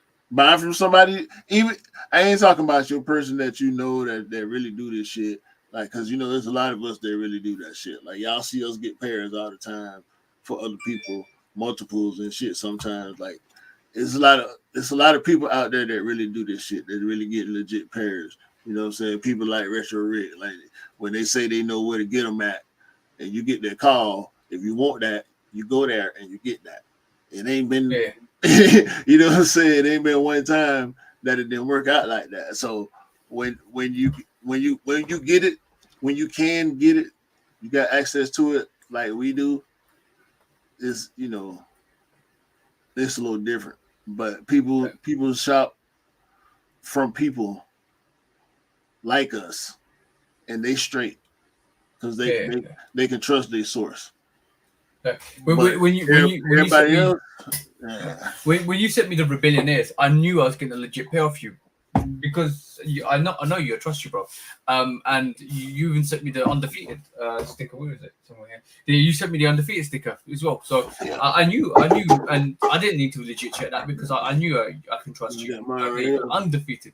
There you go, on your feet, kid. That's different to if I ever got something from StockX. Is remember, you're investing in these people. You're investing in the fact that you are trusting somebody else to legit check your sneakers. So anytime I do get a pair from StockX, I'm taking my black light out. I'm googling all the information for that sneaker. What's fake, what's real. I'm double checking, triple checking. I bought the Travis Scott 4s. They're back there somewhere. And I personally legit check that at least 5 or 6 times. Every time I take it out, I legit check it just in case. Because I do not want to get caught paying money for a UA or a fake, bro. Because that is me investing. I'll piss that money down the water, bro. Down the river. That's what I call it. Because I do not want to pay for somebody else's fakes or UAs. Because I don't want a UA or a fake in my collection. And this is why this year, thank God, touch wood, I haven't paid any resale for a sneaker for a while, because I don't want to pay. I don't want to trust these companies, and like the whole fact that Nike said that about StockX is it made even more people more reluctant, like you and me, because we hardly use that, but more people that are actually in to buying legit pairs, not to mess around with StockX or Go or any of these companies, because basically they don't want to risk getting those fakes. Yeah, Even more StockX now when it's depending on where you at. I mean, I know here is a lot of resale stores, and these resale stores are plugged in with a lot of the resellers, the street resellers, and you can get pairs. Like if you really want to find a shoe, you can go to the resale store, and even if they ain't got it right there, they might have it in the next day or two if it just came out. You know what I'm saying? Yeah. And shout out to you, Gio, by the way. I know your billionaire story, the fact that he got sent a fake pair and had to send it back. Okay. Yeah, so sorry about that, bro. Yeah, that's fucked up. Yeah, it's fucked up. Like, yeah, the thing is, a lot of people invested hard-earned money into sneakers, and the last thing they want is, especially people like us, is a fake pair or discount codes on fake pairs. But you know how it is. But yeah, that is case number 2. Guilty. StockX, you are guilty for because Nike said so. Again. Another one. Same court case. Same thing. Nike is also guilty though of being paid. Yeah, Nike's. StockX were like, come on, guys. I've got my fist up. I'm gonna jab. There you go. And the StockX came out left hook, right hook, swinging, bro. So on that, do you want to tell us what the next case was for a sneaker court of opinion is? Hold on. What's the next case? The next case is when StockX rebutted that statement and came out and said, "Oh yeah. My bad. I thought we rolled into that earlier. No, we did. We almost did. But that's dirty pool right now. that's some yellow belly bullshit right there. That remind me of your boy over there, little Air Junior. You don't even say his name anymore. I don't want to right now. Like this. Why y'all saying something now? Why y'all saying something now? It's a relationship. It almost seems like a relationship going wrong, right? Yo, bro, I said in the sneakers 60 seconds. I'm gonna say 60 seconds. I got my bloody words tongue tied up. 60 second sneaker news. All the S's came out there. But yeah, for me, I said StockX came back like a crazy X. yeah. That's what it is, bro. It's drama. That's why when I first said it, I said, "Oh shit, it's drama." Because that was the first word that came to my mind when I read the headline about StockX. You dropped me a message saying drama. Yeah, talk about this Shoe Dog podcast. Ooh. Yeah, but basically they came out and said, "Yo, you ain't innocent, Nike, because we know your employees sell and buy sneakers on StockX, and so do your senior executives buy and sell sneakers off StockX." But that was quite interesting because basically, That was underhanded, bro. Because You know what I say? look, why didn't StockX say this when Nike sued them about the NFTs? Because that didn't have nothing to do with actual shoes. As soon as Nike got petty about them selling fakes, here they come. Well, no, y'all came over here first. Like y'all was buying and selling us, and so we the fakes. Y'all talking about they fake. Them the one we just gave y'all shoe back. Y'all get the fuck out. But you know why? You know why I say it's underhanded. If they'd come out and said, "Yo, your Nike executives backdoor their sneakers," right? That's a different statement. That's a different statement to your employees and executives use the StockX to buy and sell sneakers. So they literally came out and said, yo, been entertaining yourself. Yo, thank you, Mackie. Appreciate it, man. Appreciate it, bro. No, that's different, bro. That's different. That's two different situations. Yeah, I know, because basically they came out and said your employees and your executives, senior executives, use and buy and sell sneakers. In a court of law, Nike can't say, well, you allegedly said that we backdoor sneakers, because they didn't. But in a court of a public opinion, we're now thinking Nike backdoor sneakers. That's what it sounds like. That's exactly what it sounds like. They know what that meant. They know what that meant when they said that. Exactly, because Ann Herbert and her son, Marcus Jordan. Right. Little Jordan. Right, little L. Little L.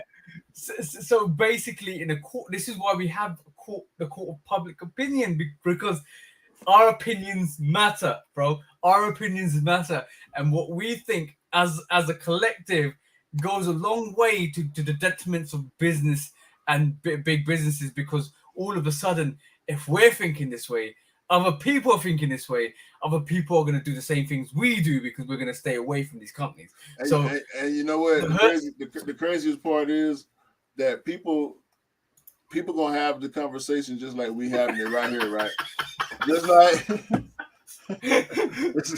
you're right. Junior, his name is Ocean 23. For sure. That's exactly what his name is, Ocean 23. My bad, I forgot. Yo, but by the way, I mentioned this to you. We need to get Discord, bro, because Raul said we need to get Discord. Okay, we'll see what's up with that. We'll get but for sure, like the core public opinion is always going to be, yo, we knew StockX fakes passed through StockX because that's been rumored, but now it's been confirmed by Nike because Nike said so. Now it's like it's been confirmed in the streets. But that's allegedly because that's allegedly because people talk and it's not confirmed. They ain't taking StockX to court, but Nike's officially came out and said it. So it's all those allegations are now confirmed because Nike said so. This is what I'm saying. It's confirmed because Nike said so. But until it's proven otherwise, you're guilty until proven innocent. I think the reason why StockX is so easily guilty in the court of public opinion is because of the stigma that's been around them for so many years. Yo, Marcel, that was a good one. I'll rate you for that. Because Gio and Raul said you need a Discord, and Marcus is basically Marcel has basically come out and said you already got this court. All right. This is the court. That is kind of this is kind of Discord, ain't it? but I mean, people gonna always go back to the same old argument about Nike need to increase stock numbers, blah blah blah. Look, they keep pulling pounders out their left and right pocket, man. Like, I mean, like I can't take up for them because the shit that we really want seem like it being low numbers, but at the same time, it always end up being 1 million pairs on StockX. So, like, something ain't right. You know what I'm saying? And that ain't been adding up for a long time. We've seen people doing unboxings, quote unquote, alleged fakes coming from these unboxings. We've been seeing that for years. I've heard personal testimony I've seen a pair of StockX Travis Scott ones, mochas, and the guy that had the shoe was showing me why he thought it was fake, and told me how much he paid. I think he said he paid like 800-900 or something like that for StockX. Shit. You know what I'm saying? Like literally, this man. I didn't ask him about the shoe. He walked in the room and grabbed the shoe and asked my opinion. And we couldn't really. He said he thought it was fake. I couldn't neither confirm or deny it because I didn't know enough about the shoe at that time. I still don't really know a whole bunch about it in hand because I ain't really interested in it like that. I don't. You can a high quality Jordan like that, a collab shouldn't be hard to spot, right? But for some reason that one, that's just like the 6. You know what I'm saying? The 6 was heavily faked. The green one. Hedwig, yeah, yeah, but for real, in the court of public opinion, like what we're hearing from these companies are to and fro. So Nike's basically said StockX, you sell fakes. StockX says your employees sell buy and sell of the sneak stock the StockX. So in that kind of opinion, we are always going to basically kind of come in 2 seconds, bro. We are always going to basically come and basically think that way anyway, because all of a sudden, like it's like, yo, that's the case because we're hearing it now. It's been confirmed because all of a sudden we heard it from people, right? We've seen these allegations, and now we're actually seeing it confirmed by these companies to say your StockX is saying Nike, your employees are buying selling sneakers off right? Nike's like, you sell fake. So now it's almost like a confirmation of what we already thought. So in the court of public opinion, both of these companies are guilty.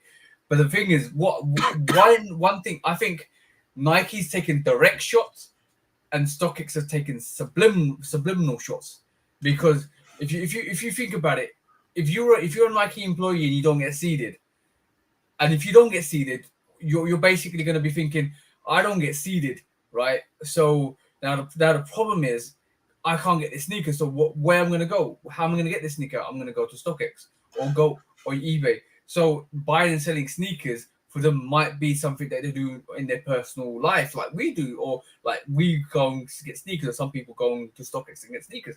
So them coming and saying that statement could be innocent in terms of the employees trying to get these sneakers because they don't get seeded. Not every employee gets seeded. So in realistic terms, is these people work for Nike hoping that they will get seeded to get these pairs, but they don't. So they have to go to the outer market to get them. That's why I think it's more underhanded from StockX, because it didn't directly come and say that you backdoor your people backdoor sneakers. They didn't say your executive gave us 100 pandas.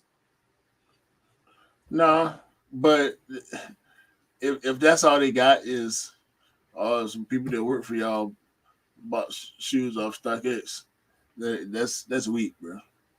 Yeah, that's weak. I mean, just because you work at Nike don't mean you got everything. You know, there is levels. You know what I'm saying? I'm talking about because I've heard mention of like upper level people. You know what I'm saying? Executives even being talked about dealing with StockX. Like if that's where they're going with it, then there's a little bit more to talk about. But I don't think it's all that, bro. Like if you up there, if you up towards the executive level, you don't need to get shit from StockX. You can get whatever the fuck you want, just like an NBA player. You know what I'm saying? Straight up. And you know how many people? Do you know how many? I'm sorry before we get on what he's saying.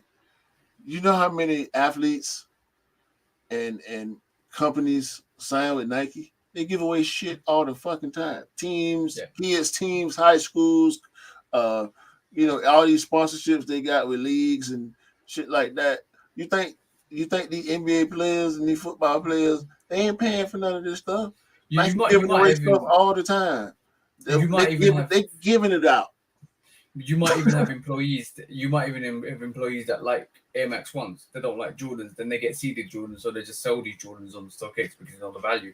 So it's to me personally, it's a very underhanded subliminal shot to Nike without making a direct shot because they know if they said the statement out in the public, it would mean a different thing. But in court, they could turn around in court and say, "No, we just know your employees buy and sell sneakers on our app. We don't know how much what the numbers are." Well, we know they do, but it's easy trackable. But in the court of public opinion, now Marcus Jordan is part of that factor. Now Ann Herbert is part of that factor. Now everybody associated like Benjamin Kicks is part of that factor. Now Union are looking suspect. Now Amamania looking suspect. Now everybody associated with Nike and Jordan is looking suspect because when StockX says it, they have numbers to back it up. Apparently, so. Shit. They don't because they don't know where these shoes coming from. Yeah. They don't know the person. Like when you're dealing with somebody hand to hand, you know that person.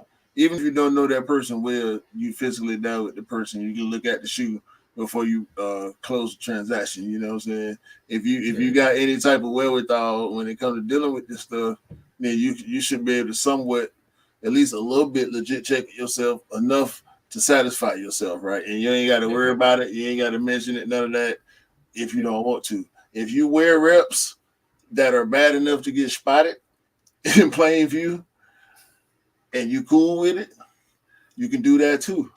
And just like 5080 say, if you really that anal about it, like we are, just get them from the store. And if you can't get them from the store, you won't have them. Exactly. This is what, and like, let me put a caveat to what Gio says. What Jay said is, truthfully, I feel all these sneakers directly from the retailers, i.e., Puma, Adidas, Nike, Puma, Reebok, etc. Is the only way to know it's they're 100% because they come from the actual company. Now, I'm going to put a massive caveat on that. It also depends on when you get them. There are people out there that will switch their fakes for reals and send them back to the company. Yeah. And then if you don't get them on retail date or close to retail date, somebody might have done the switcheroo, got the legit pairs, sent the fakes back, and now you end up with those fakes. People have done that. I heard stories about that. Be careful, guys. Do we think Nike does that? Like check the shoes on return? I mean, in the store, every time I return the shoe to the store in person, they legit check the shoe right there in front of you before they. I've never known in the UK. It might have changed recently because I've not returned a sneaker, but I've never known a company or employees in a company to legit check their sneakers, bro. They do it in the Nike store. They do it. They pull it out. They look at the inside. They look at the bottom. You know. No, but do they look for it if it's been worn, or do they look for authentication? They look for that too. They look for that too, but they're looking for everything that came with it, everything that's supposed to be there. Because I'm gonna say this, and I know it's probably not the case for everybody, right? And it depends. It probably depends on what store you go into, what time, or the management, right? But I've always had sneakerheads at the Nike stores when I'm going in there, especially making returns. Like some of the stuff I've returned, they'd be surprised I'm returning. And when I bring it in there, as soon as I pull the box out the bag, they're like, "Oh shit, you bringing these back?" You know what I'm saying? Some of them employees probably end up buying them shoes. I had the same scenario. And when I went back to Foot Locker to return those Jordan 5 Oreos, or what Nike faked them to be called Moonlights. So when I returned them to the store, they were like, You returning these? I said, yeah, just don't like them. Because, oh, okay, cool. They put them to one side. I think they kind of sold them or they bought them for themselves. But yeah, Marcel makes a valid point. If you want a bad rep, just buy Balenciaga. No, that won't happen either. That'll be the day. That'll be the day I retire from the sneaker game. If I ever feel like I need to buy a pair of Balenciagas and actually go through with it, I'm retiring. Okay, cool. Would you buy Adidas Forums or Balenciagas? Got one choice. You got to make a choice. No, I don't. You're not gonna keep hearing me with these impromptu, subliminal messages trying to get me to buy forums and shit. I'm not buying the damn forums. I'm not buying Balenciaga. All right, cool. The last court case in the docket was Nike versus StockX, and StockX Nike employees using StockX. So, in the court of public opinion, Nike, your employees are guilty. Yeah. Do not backdoor your sneakers. Yeah. We don't want many Marcus Jordans around here selling sneakers to Benjamin Kicks and selling our sneakers when we want to wear them on feet. So yeah, guilty, and then that means more pairs for everybody. That's your condition for this court. that's the punishment. More pairs for everybody. More money. Make more money. Make more money from all of us. Make more sneakers so you can make more money for more of us than getting these UAs unauthenticated sneakers all around the place. But yeah, on that, basically, Nike store here, Marcel's and Nike store here has mostly students. A lot of international students, they don't even speak Dutch. We have to speak English in the Nike store. Wow. You know why that is though? Why is that, bro? American kids love Nike, so they want to, and it's probably something that's familiar to them. Like if they're coming from the United States, especially from bigger cities in the United States, they know Nike. It's safe. It's a safe place for them. You know what I'm saying? So of course, what student wouldn't want to work at the Nike store? Right. Okay, now, this is a really good statement from Gio. How do we know the store managers don't go into the store early and swap out the authentic pairs and UA pairs before the release? That's extreme. That's extreme. I don't doubt that it's happened. To be honest with you, I don't doubt that it's happened. Because you never know. There's so many facets of the sneaker game that you could be into, right? Mm-hmm. Like. Some people on the fashion side of it, some people on the creative side of it, like us. Some people on the high end side, some people on the resale side, some people on the collector side. So you can't. a person that deal in UAs that work at a sneaker store is a dangerous person for the customers of that store. I'm gonna say that. Because people that get into that UA shit, I know one person, Cove. If y'all go, and he ain't fronting about it. If y'all go to Cove, not Marcel, Mackie know what I'm talking about. Mackie know what I'm talking about when I say Cove. That's what Cove do. He do the real versus fake videos and all that. And he troll. Cove is such a huge troll, bro. Hopefully, he doesn't give out discount codes, yeah? No. He ain't got no discount codes and shit. But he do shout out other people he get his fake stuff from. So he's serious about reps. If Cove worked at a sneaker store, man, I wouldn't shop down. I wouldn't shop down. Good thing he live in California. Yeah, Gio's coming up with some good statements. Money talks. Always, basically, some of these store managers don't get paid much. So basically, these are obviously guys throwing a lot of money around. Look at YouTube showcasing UAs.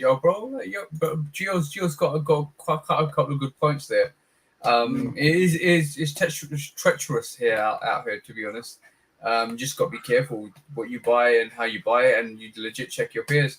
Now the topic of discussion is, and this goes on to what we discussed on sneaker. By the way, guys, what do you think of sneaker court? Do you want more of it on the episodes? You happy with the amount of sneaker court public opinion we do? Give us your opinion on it while we talk about this subject. So, and this is anybody that's joining YouTube, and if you're listening to this, come onto our YouTube channel and give some feedback. It'll be quite good to get a response from you guys. But also, secondly, is StockX, GOAT, and eBay? This is a big subject. Good for the community. Good for sneaker community. Like how relevant are they? What do they bring? And how, like, do you think they're an evil necessity, or is it relevant for us? Like, literally, we try to say, is StockX, GOAT, and eBay good for the sneaker community?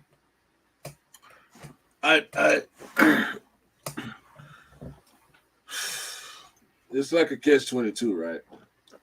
Because have I used resale sites? Yes. Did I like it? No. Was it convenient? Yes. And that's why people, I think a lot of people, because when I did it, I was going for a shoe that was 3-4 years old at the time. Yeah. So I wasn't gonna find that nowhere. I went out looking for it. I went to all the resale stores to see if I could find a DS pair, and I couldn't. So I had to get it from GOAT. You know what I'm saying? Yeah. And I knew it was gonna be it was the black metallic 5. You know what I'm saying? Once I got it, I had already done so much research on that pair. Anyway. But by the way, sorry. Mackie, I'm listening, but Mackie just come out and said, I've never seen a judge peer pressure the plaintiff before. Bro, this judge's bias is the judge of public opinion. He goes with the public opinions. Yeah, that's how it works. That's how it works. So go on. You say it's an necessity. But yeah, because people, everybody don't live in the big city, so they ain't got access to everything. You know what I mean? Like we do. Even if you have to drive, 30, 40 minutes, an hour away, you got access. Some people got to drive 5, 6, 7 hours to be able to have the type of access that we have in these major cities. So, I don't like it. Like, I really wish. And for some reason, it's just StockX. Like, I don't hate GOAT. Like, I understand. I get it. Like, I know when stuff come out, it's not you're not gonna be able to get it for retail. Like that. Certain stuff you're not gonna be able to get for retail. It's that we know most of the time we know which ones, right? How close to retail it is, you kind of never know now. But if for some reason I just hate StockX. Like if StockX went away, I would feel a little bit better about online resale for some reason. Yeah. By the way, Marcel thinks I'm worse than Judge Judy. So I feel so where that comes from, the whole thing with StockX and the fact that there's hate behind StockX. StockX, we know reselling's been about from when sneakers have been about. We know that. We know the fact that when reselling was localized and it became global with GOAT and now eBay and now StockX, I think StockX has got a bad reputation rather than GOAT and eBay, because StockX is the one company that's actually liquidated their sneakers into a stock. Just the name StockX means there is a stock value to these sneakers. They're the only company that's come out with a price to hold these sneakers to. Now it's become like the dollar or the pound or cryptocurrency, because StockX is now something that people can invest in. And I won't be surprised in the future when stocks are all derived from rumor and gossip and rather than assets. I won't be surprised if it's a price of a Jordan 1 becomes a legit stock where you can trade the price up and down, the value. Bro, that's the only way I can see this going in the next 20 years. Because you feel like that's what they were going for? Yeah, and that comes part and parcel with naming it StockX, because now at this moment in time you can put the value of your collection in StockX and work out how much your collection's worth. So then you can put a liquidation. You can liquidate your stock, bro. You can go in, put your stock in there, and realize how much the value is, and you can liquidate it by selling it.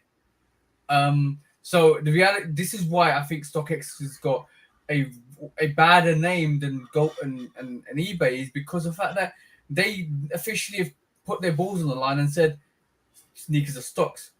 We're gonna make them stocks. They got to get a grip on this legit check situation though, because I did say situation. This legit check situation, because that's always the thing that's gonna keep them down in the minds of the people. Like, yeah, StockX, they too big. They the one, right? Yeah, StockX is the one. They you know what? eBay was there before StockX, but StockX is the one that when you talk about resale, online resale, that's the name that people are gonna say. It's StockX and Go and eBay. You know what I'm saying? The thing is with StockX is their whole app is designed to work like a stock market. Yeah, but I love the app, the interface. The app is great. I can't front on the app. It's great. The branding is great. All that. They commercials be funny. All that shit. But they letting fakes get through. At the end of the day, that's what matters the most. That the price, cool. The way they go up and down with the price, well, not the way they go up and up with the prices. You know what I'm saying? Like that's fucked up. And I ain't talking about the sneaker prices. You know, that's a result of the resale culture itself. StockX is a tool of the resale culture. This is for Nike and StockX for their foolish behavior. Oh yeah. For sure. No yellow card, no red card. So and by the way, I'm giving a red card to StockX for letting fakes go through as well. They just piling up the points. Yeah, piling up the points. But they are a tool of the resale culture. You know what I mean? Like with I'm talking about the fees and all that, the shipping scandal. You know, people the shipping the multiple shipping scandals where people getting shoes, whether it's StockX fault or whether it's the shipping company's fault. You know, people ordering Yeezys and getting black Air Force Ones. There was also the scandal where they would sell you back your fake, or they will give you a percentage of right. Your fake. Right. You know, so ain't no ends to the bullshit that is attached to StockX. You know what I'm saying? But because they're the market holder, like we had a live this week on Straight to the Toe, which is our Instagram live that we do on Straight to the Toe. To join us if you guys haven't already. But basically on Straight to the Toe, I didn't mention, I feel like this whole thing Nike's doing to StockX to undermine the company, to take business away from the company, because StockX have a major control in the market. Like you just said, Q. Anybody that goes to stock, anybody that's buying sneakers to resell, or anybody that's buying from a resale store will go to StockX to check the price. They are the valuator. They are the. We do it on the podcast when we talk about shoes, and ever since we I can't remember what the thing. It was the thing about them charging the guy about getting his shoes back. I've since then I purposely avoided pulling up pictures on StockX. Yeah, you know what I'm saying? Like, I don't even want to give them folks any young kid that's going in to buy sneakers for resale is checking StockX. Any new kid that's buying a sneaker from a resale shop is pulling up StockX. I personally pulled up StockX when I've gone to a resale shop because I wanted to get a sneaker because they were charging 900 when I could StockX is charging 500. So in realistic terms, yeah, I'm checking StockX. Now the situation becomes, I said this in the lives on our straight to so I could, if Nike want to control that resale market, who are they going for? StockX. Who do they want to buy out? StockX. Who are they going to undermine? StockX. Why they're not doing this to Go? They're not doing this to eBay. They're not doing this to any other company except for StockX because StockX are the ones that controls the price at the moment. They're the ones. They're the number. And if Nike wants a percentage, and shout out to Dell. Dell, you said this correct the other day, and I truly believe this. Nike could potentially turn around to StockX and say, you know what?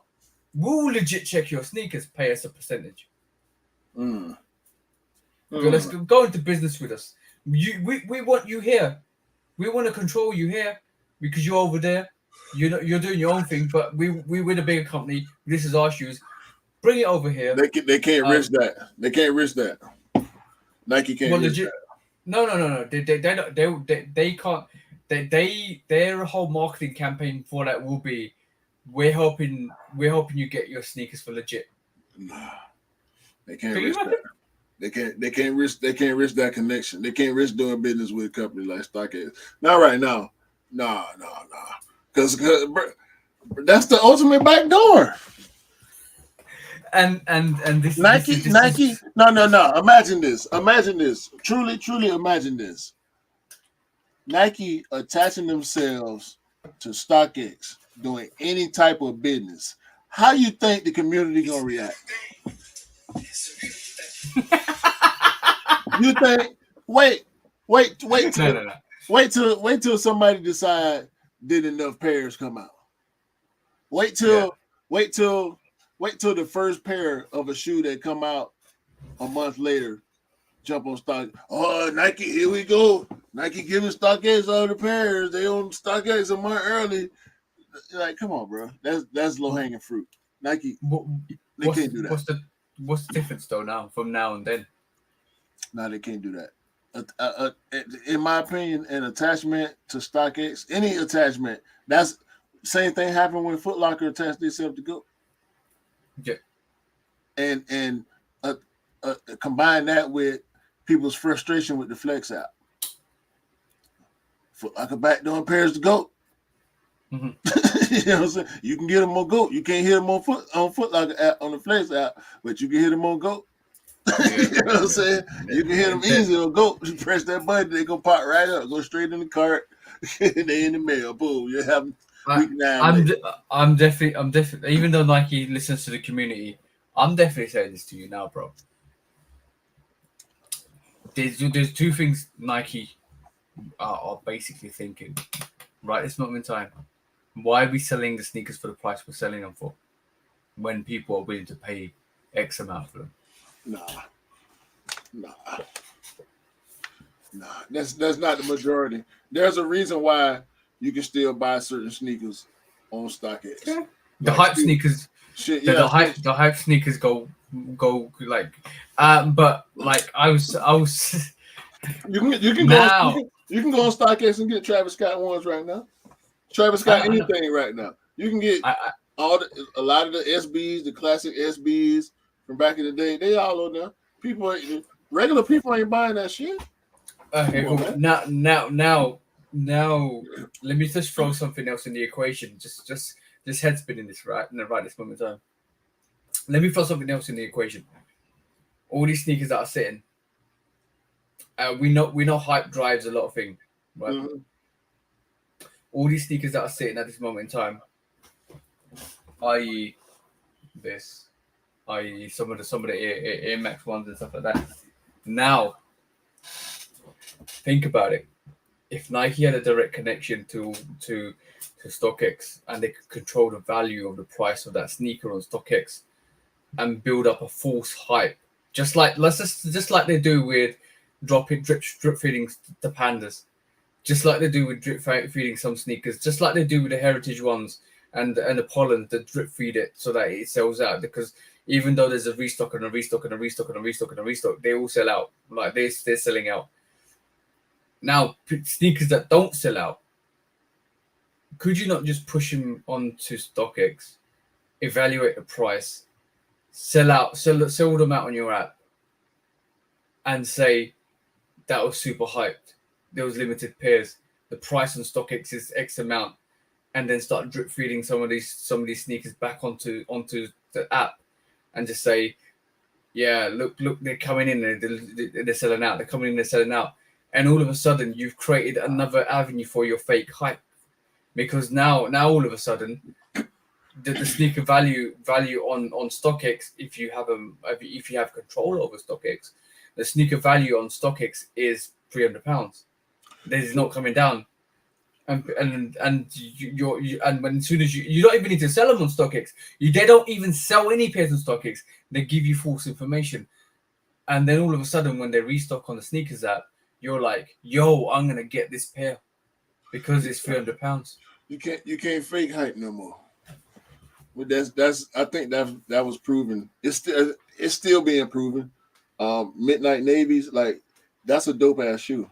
Yeah. First time in 22 years that shoe done released, and it's high quality. You know what I'm saying? I mean, it's really high quality. And it ain't no Crimson Foe. It ain't no prototype one. Like, it's a real high quality shoe. And by the way, Marcel's kind of indicating that, like, it's already happening in Europe with football sneakers and cleats. So I'm just freeballing here because I put myself into the remit of what could you do to create the hype to sell out all your sneakers, because I can guarantee Nike's sitting here and thinking, I don't like the fact that Jordan 3s are sitting. I don't like some of these pairs are sitting. I don't like the prototypes set. I don't like the handcuffs. I don't think they're tripping. I don't really think they're tripping. I really don't. I mean, of course, somebody on the case, right? Like somebody is on the job of trying to figure out how to market better, how to of course. What if you can't market better? I don't think they can create hype. Like, really? People. I think there are more people that's gonna buy it just because, like, people buy stuff. A lot of shit. I think these people buying because they want it to be hype.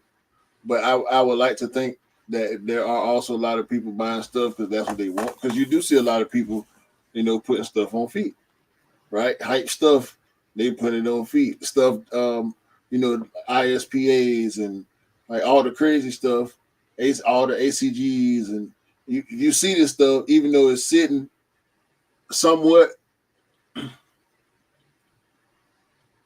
because hype. They can try, bro. They can bring back whatever shoe from the 80s or 90s and put whatever. Look at how the Travis Scott trainers. Yeah, they're gonna sell out, but they trash. Yeah, but the chlorophylls and the Midnight Navies are sat. Right. So creating hype outside of attaching somebody to something, like, come on, bro. The whole Moonlight scandal, that shit fell on their face with that. You know what I'm saying? People who like the shoe bought the shoe, bro. Did it sit around for a little while? Yeah. Now you can't find them. So and by the way, I predicted that last year I predicted the Jordan 1 Chicago was releasing for the hype because the Jordan 1s were sitting. That's creating hype, bro. Because now, like, people, like, nobody's really buying Jordan 1s like that anymore. That's not. I don't think that's creating hype. That might be the effect of it, but I don't want to call it creating hype because the Jordan 1 Chicago is the Jordan 1 Chicago. It is hype.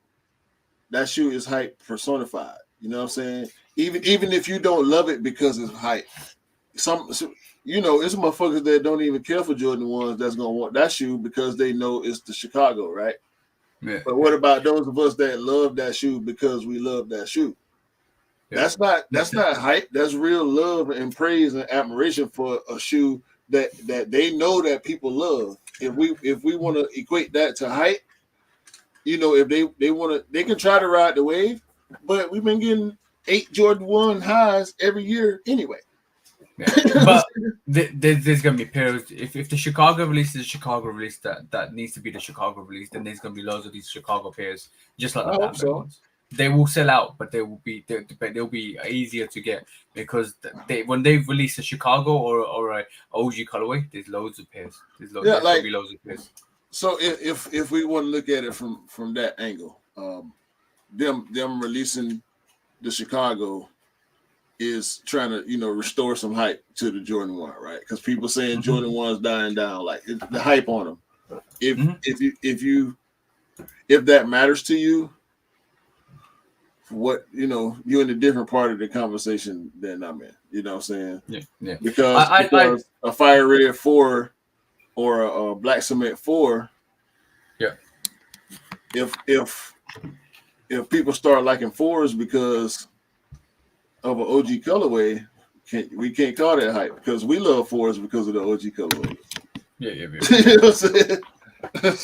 Like, I love my favorite shoe ever is the Black Metallic 5. Guess what? Yeah. I got all kind of 5s because I love the Black Metallic 5. So the Black Metallic colorway made me love the Jordan 5.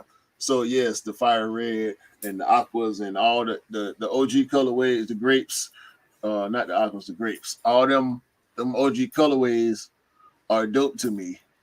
And so when they start releasing retros, I like a lot of them too. Most of them, actually. You know what I'm saying? So I just for me personally, like I truly believe the Chicago colorway after that releases, I don't think we'll see ones as we have previously. I think ones will be a bit more retracted from the Nike and from Jordan as well. I think that would be nice. Yeah, because we've had too many Jordan 1s over. I'm not complaining, but we've had too many Jordan 1s over the last 4 years, 5 years, and I think like them releasing the Jordan 1 Chicago might just be the pinnacle, and from that, I don't think they'll release as many Jordan 1s, and the switch will be that will be a switcheroo for the Jordan 2, because then I think Jordan 2s will release more. And maybe Jordan 4s will carry on the wave that they're on for the next couple of years. And then they'll start concentrating on maybe the 6 or the 8 or the 7. I truly believe like after the Chicago 1, we may not see as many Jordan 1s released. We might see at least we've gone from like 7 to 10 pairs of Jordan 1s in a year to then maybe like 3 to 4. I think next year you might see that. I can see that. I got as far as what you said about the 4, I don't really see the 4. I think the 4 got enough bang to last as it is. Because no, I'm just saying it's going to carry on that wave. It's just going to carry on. Yeah. Because I mean, motorsports, alternate motorsports, the military blue, Columbia. Infrared. Like, I mean, we got infrareds a couple years ago, so 3 years ago. So, we got another few years before they come back, but the white cements came out, a little bit before them. So we getting closer to getting the white cements again. We're gonna have the Oreos here and there. You know what I'm saying? The ones that look like the ones we really want, we're gonna have them in between years. We could probably count. We could probably count from the time that white Oreo 4 release, double the time from the last time the white cement release, and that's when they're gonna come back. Yeah, I like that's some sneaker math for y'all right now. Yeah. Calculate the OGs and calculate in between. Like we're getting the green beans. We're going to see a black metallic 5 soon, hopefully. Our people last time was 17. Yep, So it's already 5 years, bro. 5 years. So 5 years. maybe 2-3 more years. Yeah, we'll see them. Are people in love with the colorway or actual silhouette? I love certain silhouettes. The colorways are a plus to me. Like 12 to the 13s, love them. I want them in as many colorways I can get. Yo, that's me. That's literally me, Relic. So basically, a 13, I want them in as many colorways as possible. 12s, I want them in as many colorways as possible. 4s, yep. 1s, yep. I love the silhouette, and I would love what makes. The starting point is the silhouette, and what makes it special is the colorway that comes with the silhouette. If it's like a heritage, I'm staying away. If it's like a bread, I'm copying. That's the difference, bro. Like I want something special. It can't like the silhouette's nice. The colorway puts the icing on the cake with the cherry on top. For me. Oh no, I mean it depends. I like certain silhouettes. I'm always like I love 8s, but we ain't gonna talk too much about 8s yet. Yeah, I know we're going on. But you know, bro, 10s. I like 10s. No. We're gonna talk about that. If we talk about that, we'll talk about that later. You dirty shit dog. You dirty shit dog. We'll talk about that later. But you don't tell the public. Don't tell the public. Don't tell the public. I like 10s. I like 10s, right? But ain't that many colorways of 10s that I really want. Like the steel 10s, the shadow 10s, the Chicago's okay. But really outside of that, the cement 10s. I always love the cement 10s, bro. Mm-hmm. Oh my god, you know what I'm talking about? Yep. I know. Yeah. So, but 5s, excuse me, I like most 5s. I'm not gonna get all of them, but yeah. Pokemon, gonna catch them all. I really don't want to say it, but knock on wood, I ain't really been missing on no 5s, except for the all whites. You always get yellow. You always get yellow sneakers, bro. You're fine. No. I'm talking about just the GR5 releases. When I want it, I always manage to get it. So, and we know 5s. We might get a 5 every 4 months or something like that. Yeah. But basically, Marcel's basically said he wants something outside the 14 range with 17 or 18s. That's a good shout. 16, but I like 16s. Yeah, definitely a good shout. I like the 33s too, but I know it's gonna be it's gonna be 1,000 years for the retro. It's got. Yo, we're not even putting out. Shush. Go away with that comment. I'm gonna put you on timeout, bro.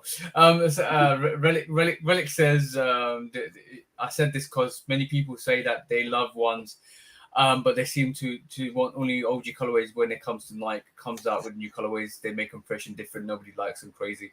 I know, it's I want a good colorway. I want a sneaker that suits, that I can put a fit together for. I can do something with. I just don't want something that's like, okay, cool. We're not gonna put it on screen, bro. Don't worry. If you can read the comments, don't read that comment. Ignore that comment. That's not real. It's fake news. Yeah, Becky. I like the black OVO 10s. I don't really like the white ones. Yeah, they don't. They don't. They just not for me. I like the black ones better. Before we call the show, because it's coming up 3 hours and we've been on there for 3 hours. Before we call the show, he goes, "Oh shit, here we go again." Okay, cool. Lose, choose, or dump, and this is a special one because this one's more relatable to what we just discussed on about reselling markets. Do you lose, choosing, or dumping? Wait. Before we go and lose, choose, or dump, we have to talk about Kendrick next week. We're gonna give it more time. I did want to talk about it. I did want to talk about it today, but I want to talk about it early. But since we at the end, we'll wait till next week. We're gonna listen to it. Obviously, we're gonna listen to it some more, and we're gonna get into Kendrick a little music segment on the Shoot Up podcast. Because I know it's gonna be some strong opinions about that too. Oh yeah, of course. But we won't have a live audience, bro. Right. So you might as well mention it now. No. I want to have a whole conversation. I don't think it. I ain't talking about the live part. I know we'll be back to regular scheduled programming next week, but we got to have a full blown conversation about that. Oh yeah, true. No, we haven't got a guest coming on this Sunday, have we? Actually, yeah, we do. Actually, we do. We do. Okay, stay tuned for that. Next week we'll have a guest on Tuesday. But by the way, loose shoes are dumb, bro.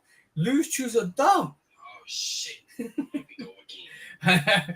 Loose shoes are dumb. So, who are you choosing? Who are you losing? And who are you burning out of history? StockX Go or eBay? I'll choose eBay. eBay to what? You choosing eBay, yeah? Choose eBay. Lose GOAT. You're burning StockX, bro.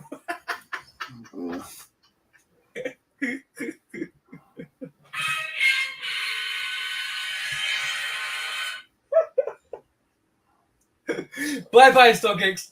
Bye for now. And you know what? It would be interesting to see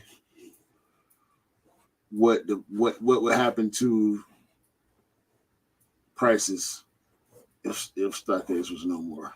Like not from now, because now I think people would try to carry on. Somebody gonna try to carry on that trend of that pricing thing, that they're gonna try to stay on par with what StockX, because people know that StockX algorithm somehow. Like people that's into that type of shit, they know how it works. But they're gonna replicate it. They replicate somebody gonna replicate it. But like so if it never happened, like that's the premise, right? Wipe it out of existence. It never happened. So would there be a GOAT? You know what I'm saying? Would it just be eBay and Flight Club and Stadium Goods? You know what I'm saying? Didn't eBay exist before StockX? Yeah. No, eBay. I mean, didn't GOAT exist before StockX? I thought StockX was first. I don't know. What say you? I would keep eBay. I'm choosing eBay because I like eBay. Their platform they work for, customer service, talking to people, basically making deals and stuff like that. Love that auction side of it. eBay is an auction site. First and foremost, always been an auction site, not a reselling site, auction site for authentic, for like, what do you call them? What do you call those goods that are really old? I can't remember the name now. It's too late in the night. You know what I mean? Like very, very old historical goods. Basically relics. Yeah, relics, or they're really good. They're really good antiques. For that. Antiques. That's the one, bro. I was looking for. It's too late in the night. So it's by the way, it's 1:20 in the morning. So antiques.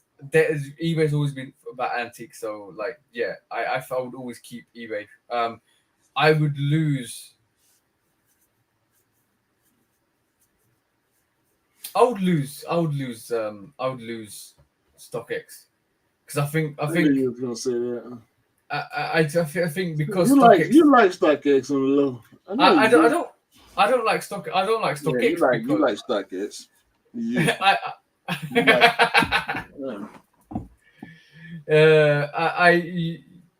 eBay lets you know if you're getting fakes.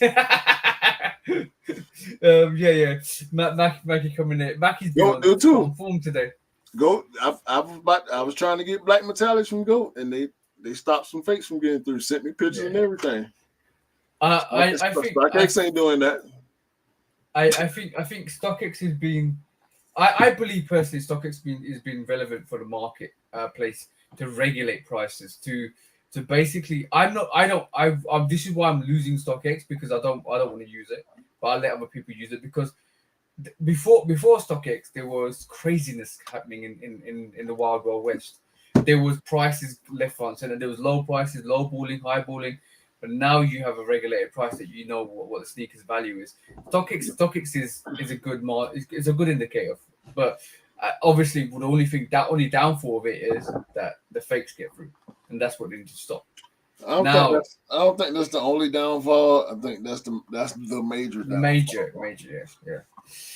Yeah. By the way, Marcel, shout out to you. 2:20 in the morning is still here, and usually working at 9:30 in the morning. We about done, Marcel, man. We really appreciate you for sure. And the thing with gold is never used it, never wanted to use it. It's basically the prices on there are way higher than any of majority of the resale markets. eBay does a better. No, that's Stadium Goods. No. I'm talking about between the three, between eBay, StockX, and Gold. The Gold is at the high end. Yeah. No, because eBay is still like free range.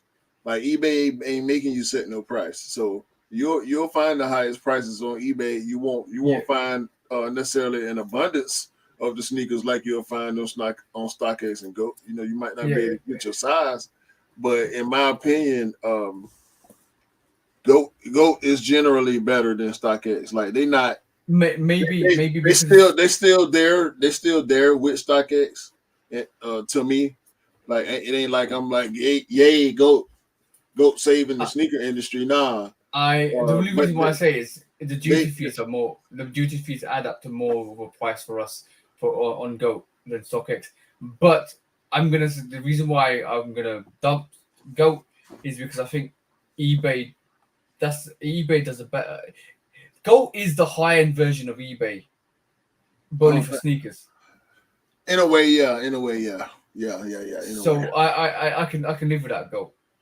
I can trade on eBay and know my prices from StockX. This is why I choose eBay. You lose StockX.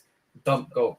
Dump to me, but Goat is just for me. I've never used it. I've never bought nothing of Goat. And on top of that, I don't need it because I've got eBay. I trust Goat more than StockX. I have shot from Goat. I ain't never had no problems with Goat. It is just the prices, but most of the time, Goat's price is only like $10-15 more than StockX. Yeah, and for me, I'm paying that little bit extra to feel better about the purchase. You know what I'm saying? Yeah. Like that better. I almost feel like I'm paying for like another convenience or something. When it's really I'm paying for Goat to do what they say they do. Yeah. Like with StockX, it might be a little bit of a cheaper option, but a lot of times they don't do what they say they're gonna do. Like what happened with Sean with the Union 4s. Yeah. Like situations like that, and we know him. We saw that, you know what I'm saying? We watched him do that live and explain what happened with the situation. And that I mean, who sit around making that type of stuff up? Like, are you really gonna take your brand new pair of Union 4s and bang up the box just to get on the video and lie about StockX? Like, what StockX do to you for you to, you know what I mean? Like, what they do, bro? You mad, ain't you? Yeah. You know? It's hard. It's a hard choice. eBay is always going to be my winner. It's a hard choice between Goat and StockX for me. I feel you though. Your logic makes sense. Yeah. But like for me personally, like I still am condemning StockX because I know what they've been. I've been around long enough to know what they've done in the past, and that's really bad. The fact that they were charging extra money for commodity. Yo, bro, did you know at one point in time, StockX, if you reached above £600 or $600 or $700 in sale prices, they charged you a premium. Did you know that? Did you know like they would charge you an extra 10 or something percent, or whatever, 6 or 10%, whatever it was, because you basically you're selling an item for over a certain amount of money. Yeah, that was one of the other controversies. That one kind of didn't. I mean, it hit. anything like that involving them is going to hit. It's going to hit the news feeds. It's going to be on everybody Instagram or Reels, all over Twitter, all the sneaker Twitter outlets going to have it out there. So it's just, I mean, this like the StockX episode, right? the StockX. No, it's not that anymore. They've changed it. They've attracted that high percentage cost for premium goods. They had to. They had to because there was so much controversy behind it. Because people were refusing to sell their stuff on StockX because for that higher price. Because when I saw it, I tested it. I put random sneaker on for 650, and bro, like I could sell a sneaker for 650, and when I pushed it up to 700, I was getting less for that 700 price than I was getting for the 650 price. I was like, what's the point? Why do you think you need to sell? You need to charge extra. Yo, bro, this is not wages where over a certain percentage you get charged more fucking tax. Right. That's what it is, and it's bad business, man. Yeah, and right, for them to feel like they can get away with that. That's... And this is why StockX has always got a bad reputation because they conduct them. Look.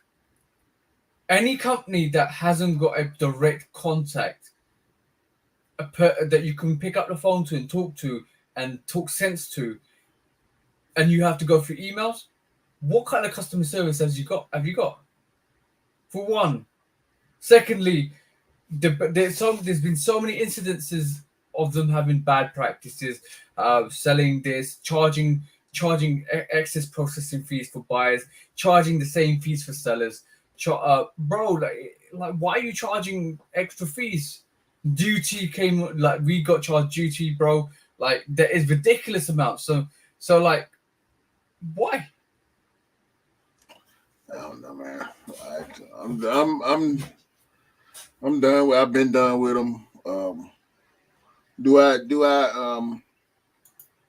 I check, information something because they do list the dates and all that on different pairs.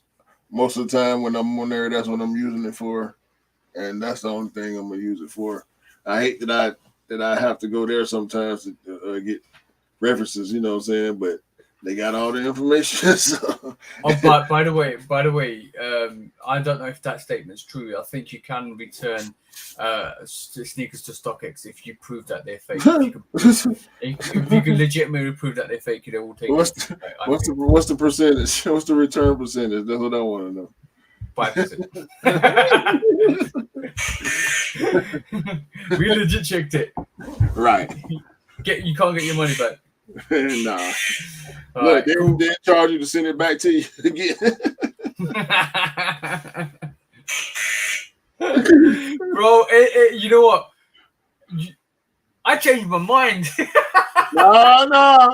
No, you gotta stick with it. It's over. I only wanted StockX for their bloody prices because they've got a regulating body. But this is why I feel like eventually Nike could buy out StockX to become that regulating body. That'd be interesting. How can Nike justify that? That's the question. We're taking prices back into our own hands. Nah. Imagine going driving to the Nike store. Nike retail. You gotta buy it there, but you can buy it there. I don't want to see that there. That don't make sense, but I won't put it past them. Sheesh, all right, man. I think it's about time to get up out of here. It's about time that we let these amazing people that joined the live have their lives back after 3.5 hours. Right. I need mine back. I'm finna go eat, bro. I can't believe I got off work, came home, and was on the podcast within 30 minutes of walking in the door. Like, I'm tired, bro. Like, I'm finna go eat and lay down for the day. Well, we appreciate everybody for sure. We appreciate you guys very, very much. So this was a live segment. We was hoping to kick it off about 8 o'clock, but obviously we started at 10 because we all got live. Atlanta traffic, man. Atlanta traffic. But what Marcel says is spot on. Just release more pairs, kill the hype, kill everything in terms of hype, and then just let the people that like the pairs, love the pairs, want the pairs, and that's the way it should be. But unfortunately, that doesn't sell sneakers and that doesn't run businesses in commodity. And sneakers are a commodity, and that's always going to be the case. That we will always have hype and we always have trends and waves, and obviously fashion has trends and waves. Now we're seeing the Air Max 1 wave, which is interesting. Mm-hmm. And on that, bro, you can count us out. All right, man. We'll see y'all next Tuesday for Shizzle. It'll be back at 1 o'clock Eastern time, you in the US, and 6 p.m. GMT next Tuesday. We will have a special guest. Y'all gonna like this one. Y'all gonna like this one. This is gonna be a good one. This is gonna be a good one. Y'all gonna like this one. Yeah. Shout out to everybody, man, that showed up in the chat, man. We appreciate y'all. And on that note, for TJ and for me, we're gonna sign off the podcast today, and we're gonna say we hope y'all have a good day tomorrow because it's early in the morning. Yeah, right. So y'all have a good morning. Everybody in the US, have a good night. Have a good day tomorrow, a good rest of the week, weekend, month, year, all that. And hopefully all y'all can cop the Team Jordans y'all like. All y'all deserve the Team Jordans y'all want. You know what I mean? Yeah, give us the retros. You don't deserve them. Peace out, guys. Peace out. Peace out.